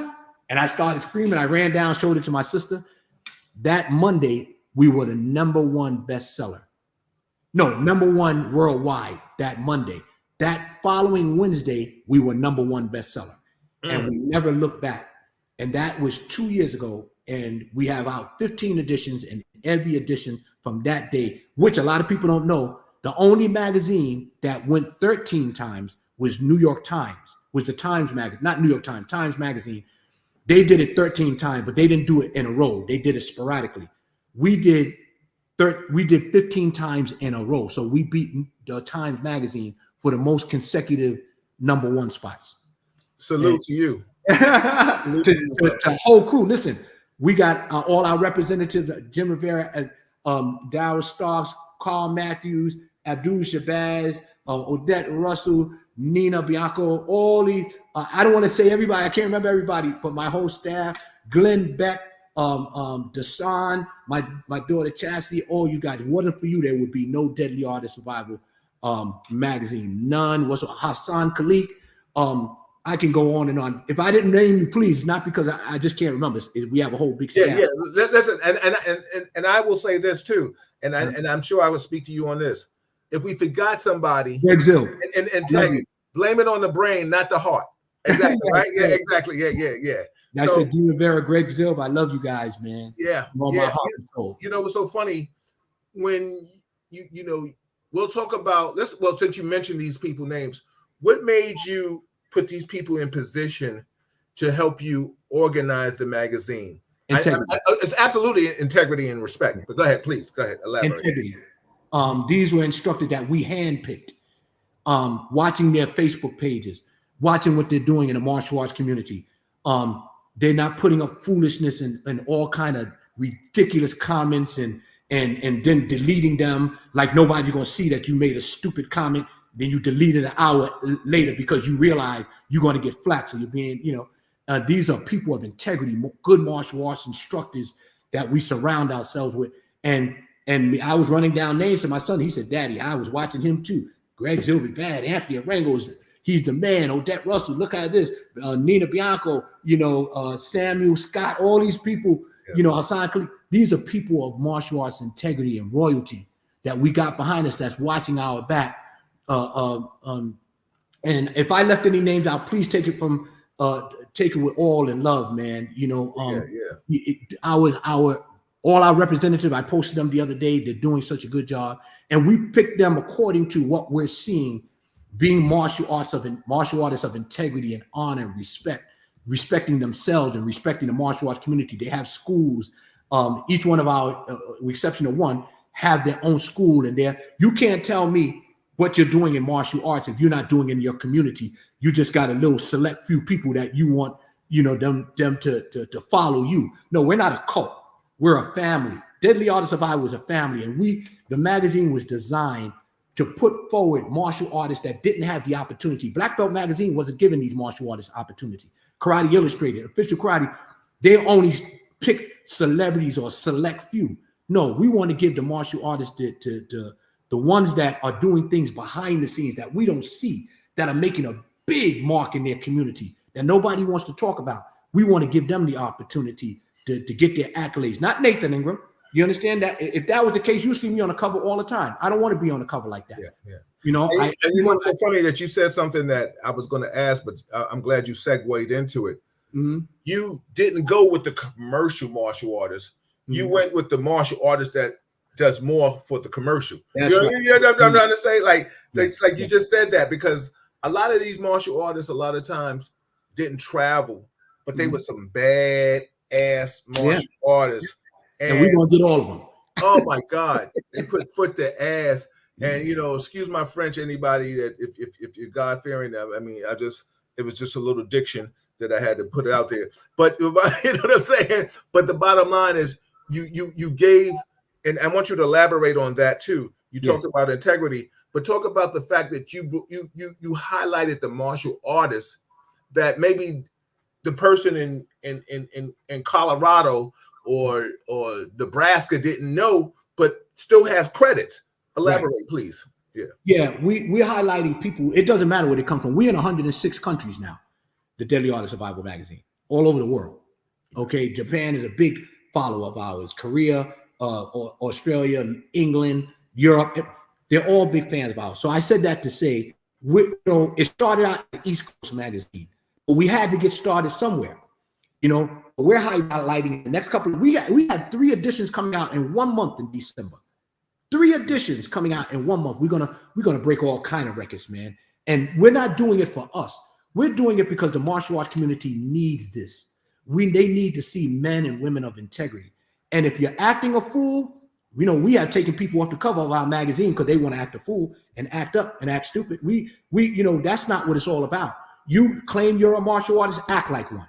You want to be a fool? You want to be popular? We'll make you popular. You'll be the most popular guy. You'll be the first guy to ever in history get taken off our magazine, because it's all about integrity with us. You can act a fool with everybody else, but when our magazine, we want to make sure that people get martial artists that have integrity and are honorable. And it starts out with our representatives. And I'm a representative too. We got to represent martial arts right, period. Yeah. Let me read this comment. It's so funny. This is my brother, Mark. If you see me, you see Mark with me all the time. This is my guy. The next adventure you have in the city, I'm going to bring him with you so you can meet him. Okay. Mark says, Bill, once again, you have done it again. The fact that you know the nephew of the man who brought me along in aspects of martial arts.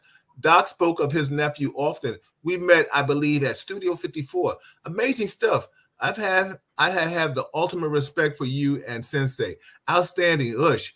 And I'm doing the bow for respect. Absolutely. God bless you, man. God bless you. God bless you, man. Lou says, fulfilling such a need in martial arts world. Absolutely. Joy Taylor, a lot of youth need this type of foundation. Absolutely. Well, what's so funny? The beautiful thing about what Nathan has done, he's always giving back to the community. He's still a person that can be reached, and we'll talk about that before we leave. He's a community-driven person. Absolutely. A lot of times people feel and understand that martial arts is not just about kicking and punching; it's about what you're doing for the community. Right. And we have to understand that. And everybody knows everything I do a lot of times is community. I go around the country speaking on how to interact with law enforcement, how to just be a better person, on a positive aspect. So a lot of times people fail to realize, Kia and kicking and this is bigger and better than that. You know what I'm saying? We all can do that. The evolution of fighting now is a gun. You know what I'm saying? People at this end. And not only that, brother, our children are watching us, man.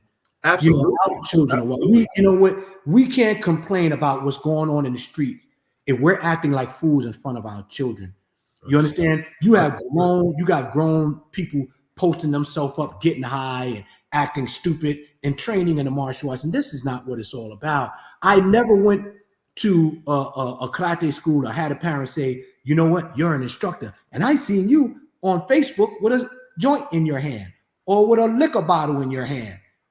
This is horrible behavior, instructors, for us to do this. And we think it's acceptable for us to act like this. Our children, we can't complain if we're not being role models for our children.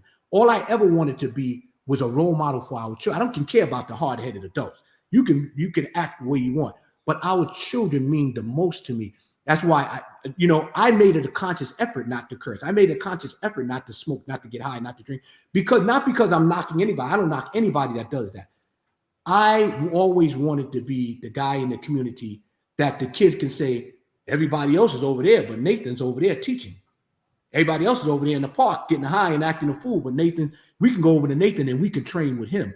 This has always been important to me since the day when I opened up my school, and thank God that he hasn't changed my mindset, and I love these children so much, and I love people so much. If I can make this world a better place, that's what my magazine is about. And you can say what you want about me. It doesn't matter. It just bounces off me because you're not going to stop what God's got for me. You know. Well, let me tell you this. My father taught me a long time ago, and I'll say this affectionately, but with a little swag with it. Being a face man, my father was a face man. My father said, "Yo, people start talking about you." I told him one time, I said, "Yeah, somebody talking crazy about me. I want to go see him." He said, "Why?" He said, "He talking about you." He said, "He giving you the best compliment you can have. He talking about you." Yeah. So the bottom line is, I'm bestowing that on you, that when people talk about you, that is the best compliment. When you're not being talked about, right. It's fun. Now, don't get me wrong. In a world of we all have egos, Right. and the bottom line is we understand that, you know, enough sometimes is enough.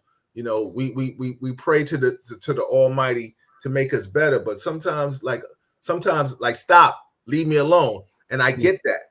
But I say this to say, you have something that you created during COVID, and it has blossomed.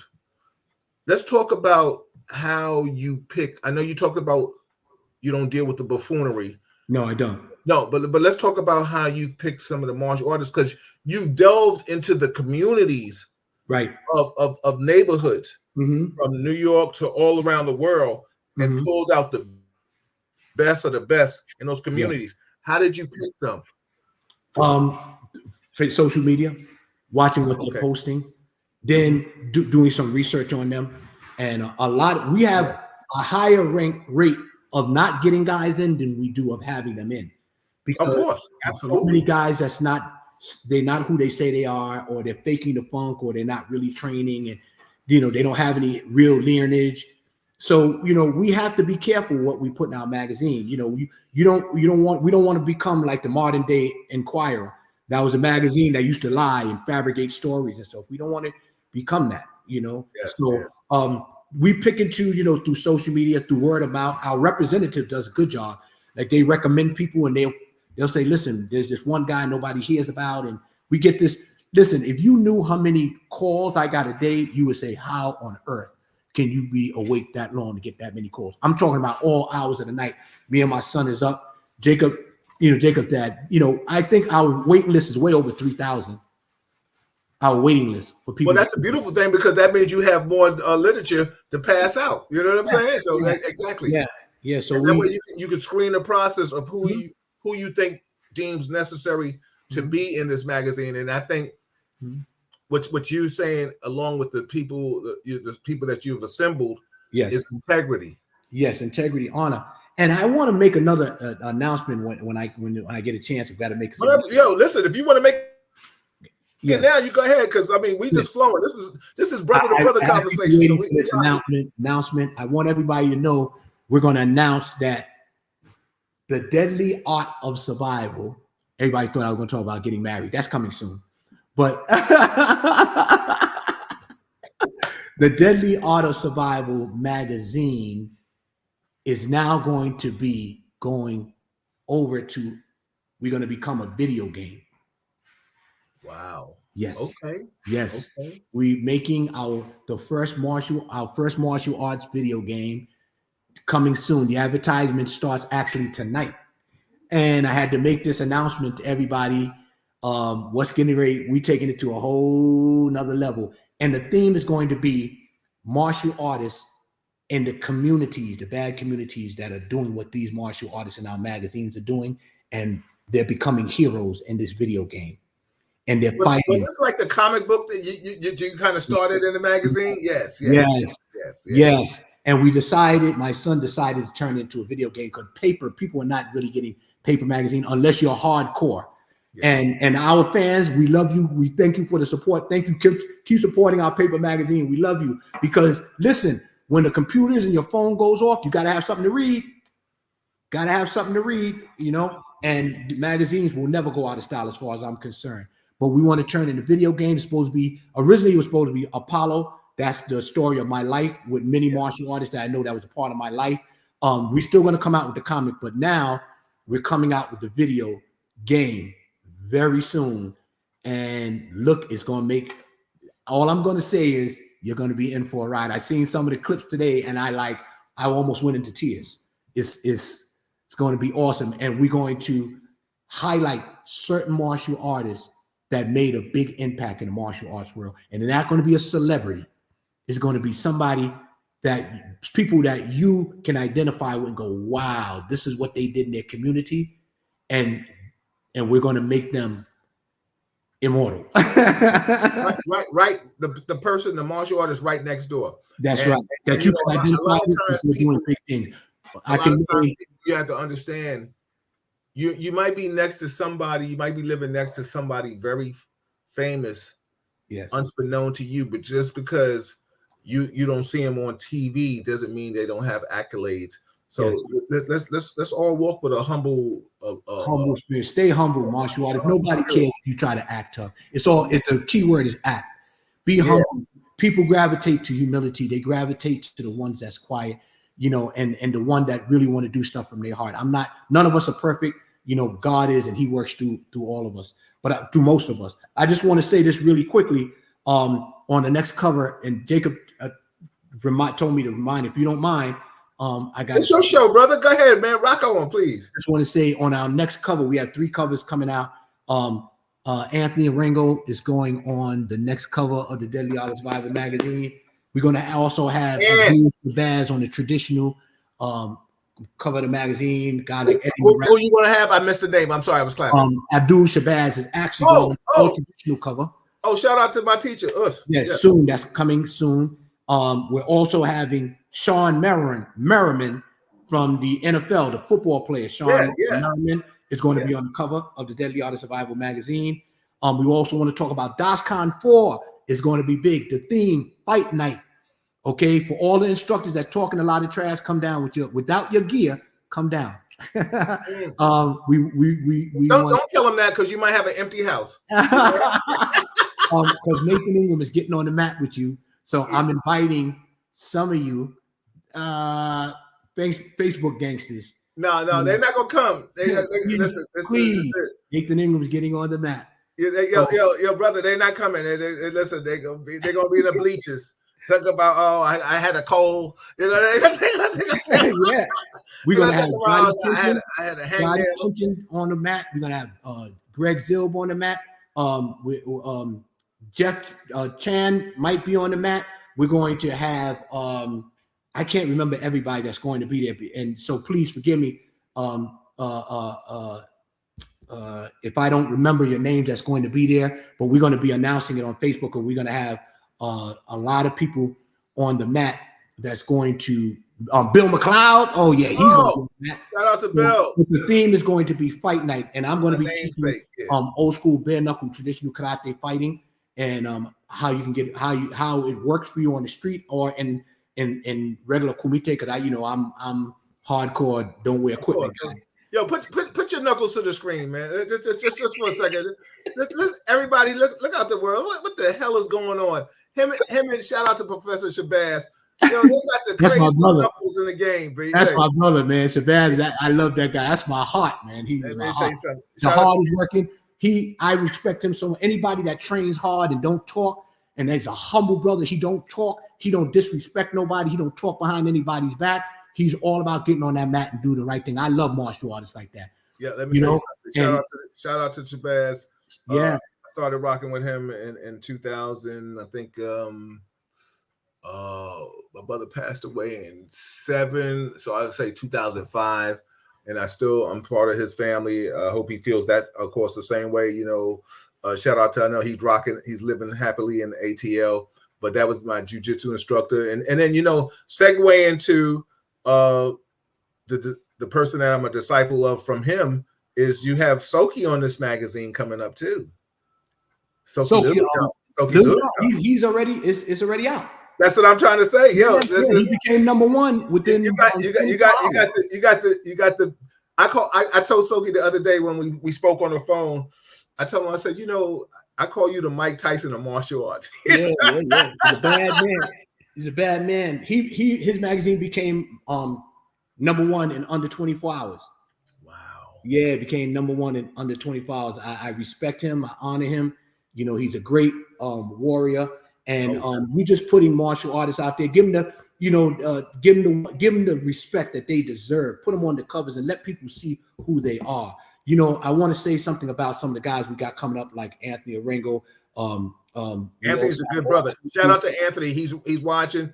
Anthony, you're a good man. I appreciate good man, it. great man. I had so many brothers come up to me. You're not putting Anthony Arango. How come you're not getting Arango on there, man? He deserves to be on there. He's going on. Leave me alone. He's going on. Him and his son. So I met Anthony through my first teacher. Shout out to Andre Richardson. Anthony, you know, we've been good ever since then. Anthony is a good martial artist. Respect. Ronnie Stevenson's in the building. Shout out to all the martial artists. First and foremost, everybody, this is Real Talk Chronicles. I'm your host, Bill Foster. This is Sensei Nathan Ingram. We just chopping it up. We having real talk. I appreciate you. If you like what you hear, subscribe to it. If you're watching from YouTube, if you're watching it from Facebook, please share it. Listen, if you don't want to big me up, big him up. It's all about. It's still come back. It's the degrees of separation, and it's full circle, because the bottom line is it's about positivity. Yes, it is. My evolution. Wait a minute. Okay, I can't even finish out without saying we're not finished yet. But I'm just saying, you know, a lot of people know me from different walks of my life. You know, one of the top tier promoters in New York City. I still do a brunch party the first and the third of every month. But the bottom line is what I'm trying to say. My flowers and my blessings, I'm going to get them whether you want to give them to me anyway. But the bottom line is I still can give this man his flowers and blessings. So if it's not about me, it's about him, because the bottom line is this is my brother. We go back 30 years. I don't care what you say about me. You know, the bottom line is we go back since the late 80s. You understand what I'm trying to say? And we've come to where he is a sponsor of Real Talk Chronicles, and Real Talk Chronicles is a sponsor of Daily Arts of Survival magazine. So we support each other, because positivity, breeds positivity. Yeah. And I had to give him his flowers, and I wanted to give him his flowers, and I'm going to give him his flowers. And this is on YouTube right now. So after this is all said and done, he can go to YouTube. You can go to YouTube, and you can share this with anybody, because Nathan is telling his story. He has the #1 martial arts magazine. And, you know, it's so funny. Of course, I'm a historian. I'm a person of color. This has nothing to do with people of color. I'm not trying to disrespect anybody that way. But the bottom line is I'm so happy that a brother that I know finally put something in motion, and it came to fruition. You know what I'm saying? This is what it is about. This is all about the flowers. So, you know, you did something. You know what I'm saying? And you said it started with COVID. Yes. Did you know, we're Bushido men, but let's talk about did you have any trepidation, a fear of like going forward and putting this magazine out here, or did you just say, yo, you know what, I'm going to do it, let's rock out? I wouldn't call it fear. I would call it reservations. Okay. You know, I don't like to use that word fear, because fear, that's a word that the devil uses to control us. Of course. I had reservations, and my son, God bless him, and I got 5 sons: Nathan Jr., Melissa, Nathan. Let me name my kids. I gotta name my kids. Hey, your kids, name them, brother. Yeah. Freddie, Sean, Justin, Angela, Jacob, and Victor. God bless you all. And I love my babies and my grandchildren. I don't let me name my grandkids. I can name them all in a row too. But so let me just say this: the magazine, I didn't have fear, had reservations. I really thought that it was something that was needed in the martial arts community for my friends and comrades in the martial arts. It's way beyond that now, because there's martial artists I don't even know that are in it, and it benefited them. But it was all a gesture so people to see the hard work all these men and women are doing in the martial arts, and they're not getting the accolades. Mm-hmm. You never hear their names, you never seen their face. And now so many of them just call me and Jacob and go, you know, wow, thank you. Glenn Beck, you know, my brother, you know, he's the main writer, and Deshaun, these guys are incredible. Glenn does, our team does such a good job, man. The writers too, they're just amazing guys. And they made this all real. They made this all real for the martial arts community. And I thank God, you know, for his blessings that he bestowed upon us, because how many people can say that they've achieved what my staff has achieved, you know? And I don't want to take credit, because anybody know that I'm not going to say Nathan Ingram. No. Shout out to God Jacob first. too, the whole family, the whole family. That goes without saying. I gave him his props before, but God first. I put him. Everybody knows me. I put him first because without him, we're nothing. And the staff is doing a great job, man. And I just want to say to the people that's listening, to all our followers and fans and supporters, this is a magazine for you that we think that the martial arts community deserves. Yes, we have been past. We don't went past the martial arts community now. We're hitting people that we never thought, different ethnicities and races of people and genres of people that we never thought we'd be able to hit before. We're hitting and we're getting to them, and they're knowing about our magazine, and they're inboxing me and they're writing to me and they're calling me and they're thanking me. Right before we had this, a couple of people called me and were just thanking us, for what we're doing. And it's all God, man. Whenever you can bring people together, I do God's work through my work. And whenever you can bring people together through your work, what you're doing, do it unselfishly. Don't do it to brag. Don't do it to get a pat on the back. Do it from your heart, man, because God knows the difference. God knows when it's about you and when you making it about you. He knows, and it won't work. Let me just say this. Everybody, this is Real Talk Chronicles. I'm your host, Bill Forster. That's Nathan Ingram. We're talking about the Daily Arts of Survival magazine. But I'm going to talk about the humility that I saw in you. We were at a movie premiere. Shout out to Sensei Mo. And you and I were taking pictures. And there was a couple of people on the side, and they were just staring. And in lieu of our taking pictures, you said to them, you said, "Do you want to take a picture with me?" And they said yes. And you said, "Okay, I got you." You know what I'm saying? But the humility of it that you saw, it wasn't the point of you took them on like, why are they staring? You took it on the point of they coming off they heard through the announcements of Mo mentioning you doing the presentation that the magazine, and they wanted to meet you, and your humility was like, "Yo, do you want to take a picture with me?" Like, you didn't even say, "Do you want to meet me?" You said, "Do you want to take a picture with me?" Like I'm gonna take it to the point where I'm gonna give you something that's gonna last a lifetime. You understand what I'm saying? Because now you kind of went into that celebrity role because you are a creator of something that has grown and it has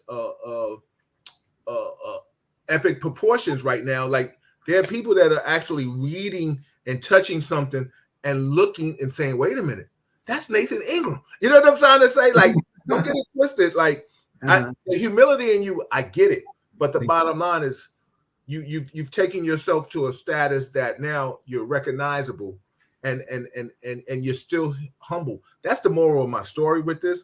You're so humble with it because you said to those people while we taking pictures, I'm with my man, we taking pictures, chick. And you was like, "Yo," you're talking to them while we're taking pictures. You're like, "Yo, y'all want to take a picture?" You was like, "You want to take a picture with me?" They was like, "Yeah." You was like, "Okay." After I finished with him, you was like, "Okay." And I thought that was so nice because I've met people in this world dabbling. You and I have done the nightlife stuff, and I've met people that sometimes act like they don't want to. They shun the audience that made them who they are. Right. You know what I'm saying? But I wanted to say that. I wanted to salute you on that because you reached out to those people and you said, "Listen, you want to take a picture with me?" And he said it like a little puppy. I don't know if you remember. He was like, "Yeah," and you was like, "Okay." I just want to say this. God is good, man. And whenever you forget where you're coming from, you ain't going to be blessed. And I thank God. And I want to say also apologize to a lot of people. And I want to make this public saying this. I know I've been missing a lot of events that people have been inviting me to, and I can't be everywhere, but my heart is with you. And I try to do the best that I can. I'm not really a kind of guy that likes to be in the spotlight like that. And people, they get it twisted and they think, oh, they see me and they, oh yeah. And no, I'm not, and sometimes I'll wake up and I say, I'm not in the mood to really want to, I don't want it to be bigger than I don't want to be bigger than the magazine. The magazine is the magazine. And I thank God for what he has done for us, but we still got a lot more to do. So everybody, please, if I haven't made your event and I know there's been quite I haven't made. Please take it all humbleness and respect. I will make it. The next time if God spares my life, I will be there for you because I want to support the whole martial arts community. And especially when you're doing the right thing. And I will not make an event when I know that it's going to be a mess. I will not make it. Let me put that out there right now. I don't play that. If you acting a fool on Facebook, don't invite me to your event because you're faking. You're going to get at your event and act like you're a martial arts historian, and you're going to act like you're doing so much good work in the martial arts, and behind the scenes, you're acting like fools. I will not be at your event. I do not respect fakeness. Only real martial artists that's doing real things for the people. That's what's up. I got to shout out to my brother, my man, Floyd Bennett. He's a Kung Fu person. Mm-hmm. Floyd, I forgot, what are you taking? I know you mentioned Kung Fu. You said White Crane. I don't know, Floyd, type in what you study. I know you're a Kung Fu man. So, shout out to everybody that's watching. This is Real Talk Chronicles. That's Nathan Ingram. I'm Bill Forster. We're talking about the Deadly Arts of Survival magazine. Listen, I am a supporter. I got books, baby. I got books. Let me tell you something. So, you know what I'm saying? Listen, I support. When you believe, Naquan is a Hanchi. Hanchi's in the building. What's up? Hanchi Murphy is in the building. Oh, brother, that's the funniest guy on the planet. That's my guy, man. Yeah, we sit and we laugh and we talk all the time. Shout out to everybody that's chiming in. Before we get out of here, mm-hmm. You've already started a foundation. Yes. I have another question after what I'm going to ask you. Mm-hmm. Where do you see the Deadly Arts of Survival magazine going? I'm gonna put it like this. We have so many things getting ready to happen. There's not enough hours in the day. Everybody gets on me about I don't have time to do this. I don't return calls because we're working on bringing the martial artists together in such a big way. We have our video game. Once again, for some of you that didn't hear it, we got that coming out very soon. We also have my movie, not the Deadly Arts 5, the Nathan Ingram story, that my middle son, Justin, is producing. And a lot of people, it was supposed to be out December, but because of the strike and a lot of the behind the scene people, it affected them and their jobs. We couldn't get it done in time. So now it's back on track and is due to be out. He told me around April or May, and you'll see it in the theaters. We have a big premiere, red carpet, the Nathan Ingram story, and it's a true story. And like Bill said, coming out of the mouth of people that were there, not from what you think happened, or not from what you're trying to say didn't happen. It's going to come from the mouth, not from Nathan Ingram out, but the mouth of people that were there from the beginning of my career in 1968. It's people that are still alive, through my bare knuckle championships, to the bank robbery, to me opening up the school in Chinatown, to the Deadly Art of Survival magazine, and me being a bodyguard also. So, stay tuned. So the answer to your question is, there's so many things getting ready to happen. I can't talk about everything. We have the DOSCON tour, the Deadly Art of Survival tour for 2024. We're going to be in about 8 to 9 states with our seminars. And that starts, it started in Chicago last month. Now we're going to New York. Then we're going to Florida. Then we're going to Kentucky, Atlanta. We're going all over the place. Yeah. So I know. Like I said, we're going to promote it. I think something happened with the screen where we usually have the sponsors, but yeah. I'm sure, trust me, for all the information, he'll be back, and I'm always promoting the Deadly Arts of Survival. Yes, you are, man. God bless you. Come on. Ingram Taxes and stuff like that, all the other sponsors, Chocolat, Melba's, Reggie Wells Quality Speakers, and of course, Soft Illusions Art Gallery, my wife's art gallery. So if you want some fine art, please, I'll put that out there later on. I want to shout out to Eric. Eric says, "Tell my Uncle Nathan I love him." This is Gary. Oh, that's my nephew, man, Gary. Yeah, son EJ. He said exactly. I don't want to disrespect the pronunciation of the name Noriega. Yeah, Noriega. Okay. Yeah. He was a student of mine also in the 90s. Now he's a father and he had grown children. And I trained his father. Now listen to this. His father was my #1 black belt. Then I trained his son. I trained many generations of students through that era. And his father was an incredible, a lot of people that didn't hear this at the beginning, Gary Noriega was my first black belt in 1970, between 74 and 75. He got his black belt under me. He was a fierce fighter, a fierce martial artist. He trained hard. Back then, the training they do now is nothing compared to what we did back then. Oh, we know that. Listen, yeah. And I miss him dearly, man. And his son, I love you, man. EJ, I love you, man. Yeah, there you go. So I know the last time, the DOSCOM, something happened. I know you were supposed to have a award ceremony, and I think, wait, but that's something else. I know you're going to bring that back, of course. Yeah, right? We're having that March 3rd. We're having the Legends Award at the DOSCON 4.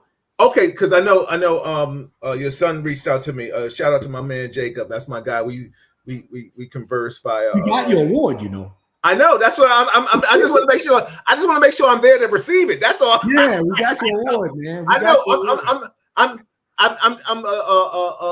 two DOSCOMs away because I know I was supposed to be there and due to circumstances, but I will be there. I make sure that everybody, and I will invite everybody out there to come. Listen, it's just let me just say this, and I'm sure Nathan, you can piggyback off this.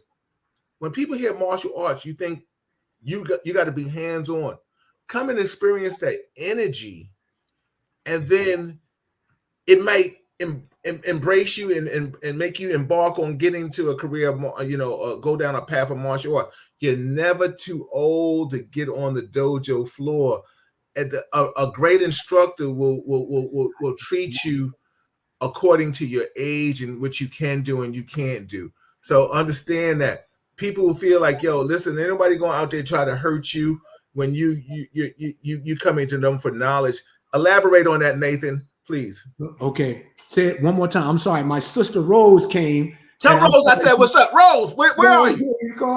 She don't want to get on the camera. She don't want to get on the camera. All right, Rose, don't play with my emotions. Let me say. My heart. She's the only person on the planet that can beat me. Exactly. Exactly. I'm only kidding, everybody. Is that Lee's mom's? Yes.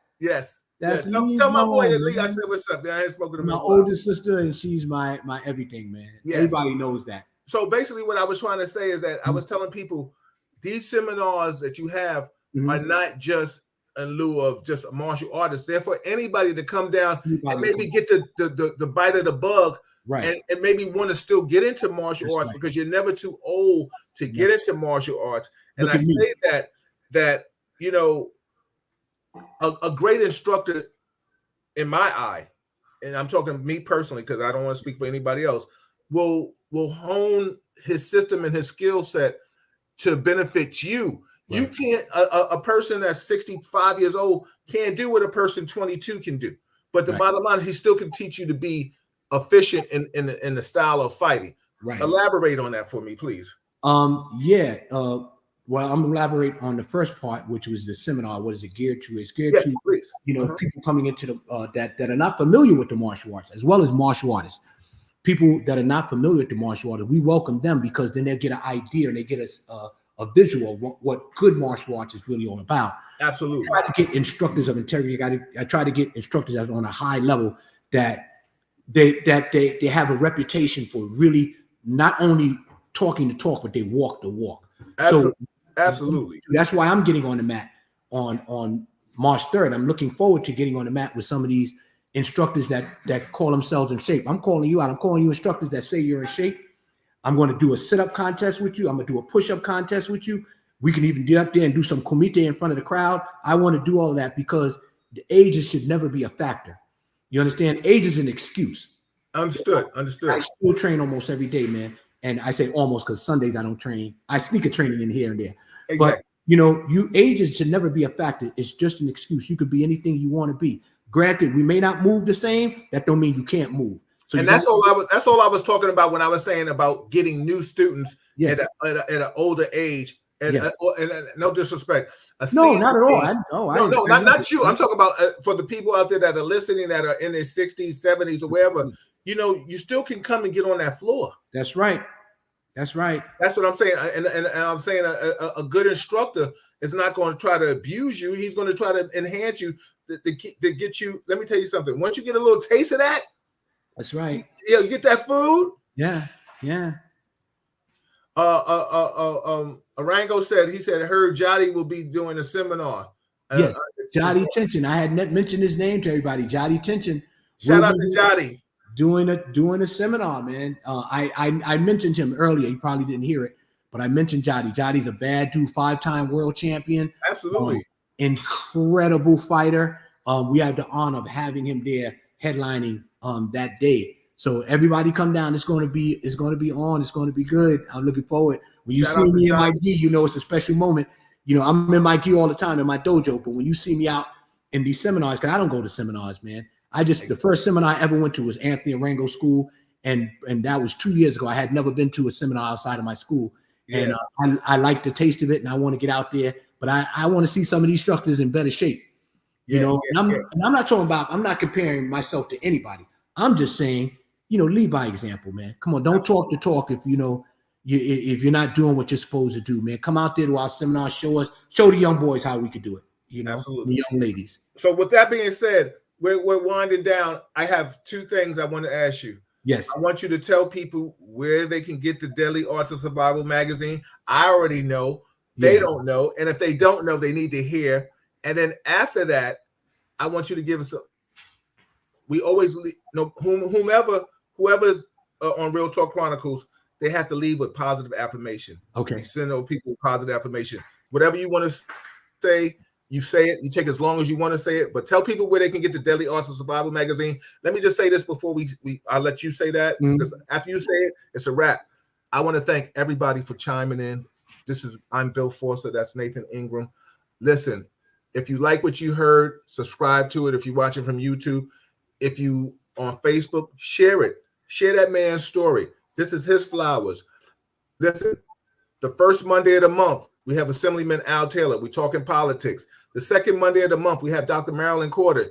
The third Monday of the month, we have the First Lady of Def Jam, Allison Williams. Just call my name for R&B people that you know that record. That's who she is. The fourth Monday of the month, I mix it up. I have my wife and I have people like Nathan in. We'll have Nathan back. We'll have a plethora of other things that we will talk about. On the Wednesdays, we have the cop crew, as Stefania always calls us. We talk about issues that can help us get along better with law enforcement. What can we do to have better situations with law enforcement? Let's understand that people of color sometimes have been put in situations. Understand what Leos mean. They were law enforcement officers, but they were slave catchers. You understand what I'm saying? The evolution of that. Let's evolve and become better people. So we converse about things. If you ever want to be a part of this show, let me know. Reach out to Nathan. Tell me. I don't have any problems putting anybody on this camera and in this journalistic world that I'm in right now to converse with you, and we can talk about anything. I'm about solution. I'm not about problems. You want to talk about problems all day? That's cute, but I'm about solutions. I am Bill Forster. This is Real Talk Chronicles. Nathan, tell them where they can find Deadly Arts of Survival magazine, and then give us with some positive affirmation, and then we are out of here, my brother. You can get Deadly Art of Survival magazine on Amazon. We're the #1 martial arts magazine in the world on Amazon. You can also get us Barnes & Noble. You can go there and get us our magazine there too. We're #1 in Barnes & Nobles. Also, you can also go to our website, www.deadlyartofsurvival.com. You can go there and get our magazine. And we welcome all of you. We thank you, all our supporters, our fans that have been inboxing us, that have been saying wonderful things. God bless you all. We love you. And we just want this martial arts community. I want to leave you with one thing. Somebody said to me, Nathan, I noticed you smile or not. I said, thank God. Let me want to know why, because there was a time when I would never smile.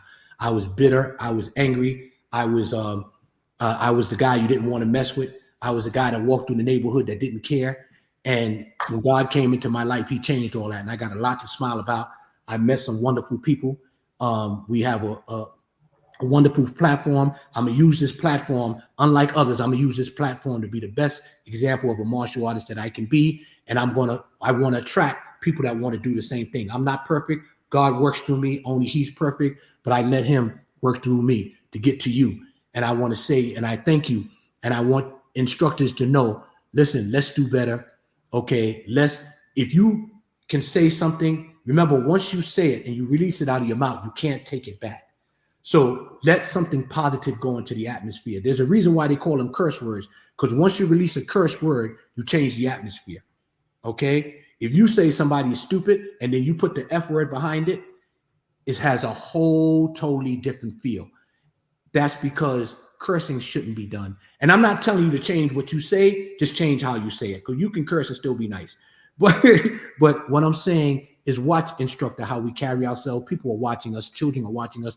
You cannot expect your school to be crowded and you're acting like a fool. They don't want to gravitate to you.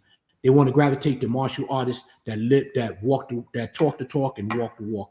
And I thank you all I thank you, Real Talk Chronicles and Bill Forster, for having me tonight. It was an honor and a pleasure. And I thank God for you. God bless you all. Thank you, everybody. That is Nathan Ingram. Listen, if you have a child, a grandchild, or even yourself, if you want to get into martial arts, reach out to me and I'll channel you to Nathan. Yes. He knows people, martial artists.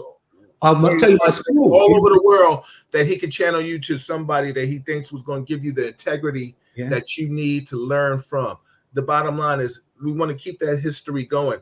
As you've seen tonight, I've mentioned the people that I've studied with. The proudest thing you can do as a student is mention your teacher. He's mentioned his teacher. He went back to 1968. You know what I'm saying? And the man is only 52 years old. You know what I'm saying? Exactly. I don't know. He's been studying. He's been training for 52 years. He started when he was 1. Everybody, this is Real Talk Chronicles. That's Nathan Ingram. I'm Bill Forster. Salute. I hope you enjoyed the 188 East 3rd Street in the East Village between Avenue A and B. That's where our headquarters is.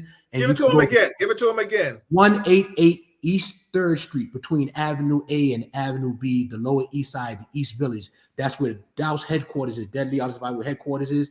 And Galaxy Towers in Jersey and New Jersey, West New York. That's where our second dojo is. And I'm there on Tuesdays and Thursday nights. I'm at the dojo in Manhattan on Mondays and Wednesdays. And most of the time, you can't reach me on the weekend because I'm usually making appearances. But if I see you, God bless you. Salute, everybody. Thank you. Real Talk Chronicles. Nathan, I'm going to call you later, brother. You know what I'm saying? I love you, guy. Love you, man. God bless you. God bless you all. Peace and love to you all. Thank you. Absolutely. Okay.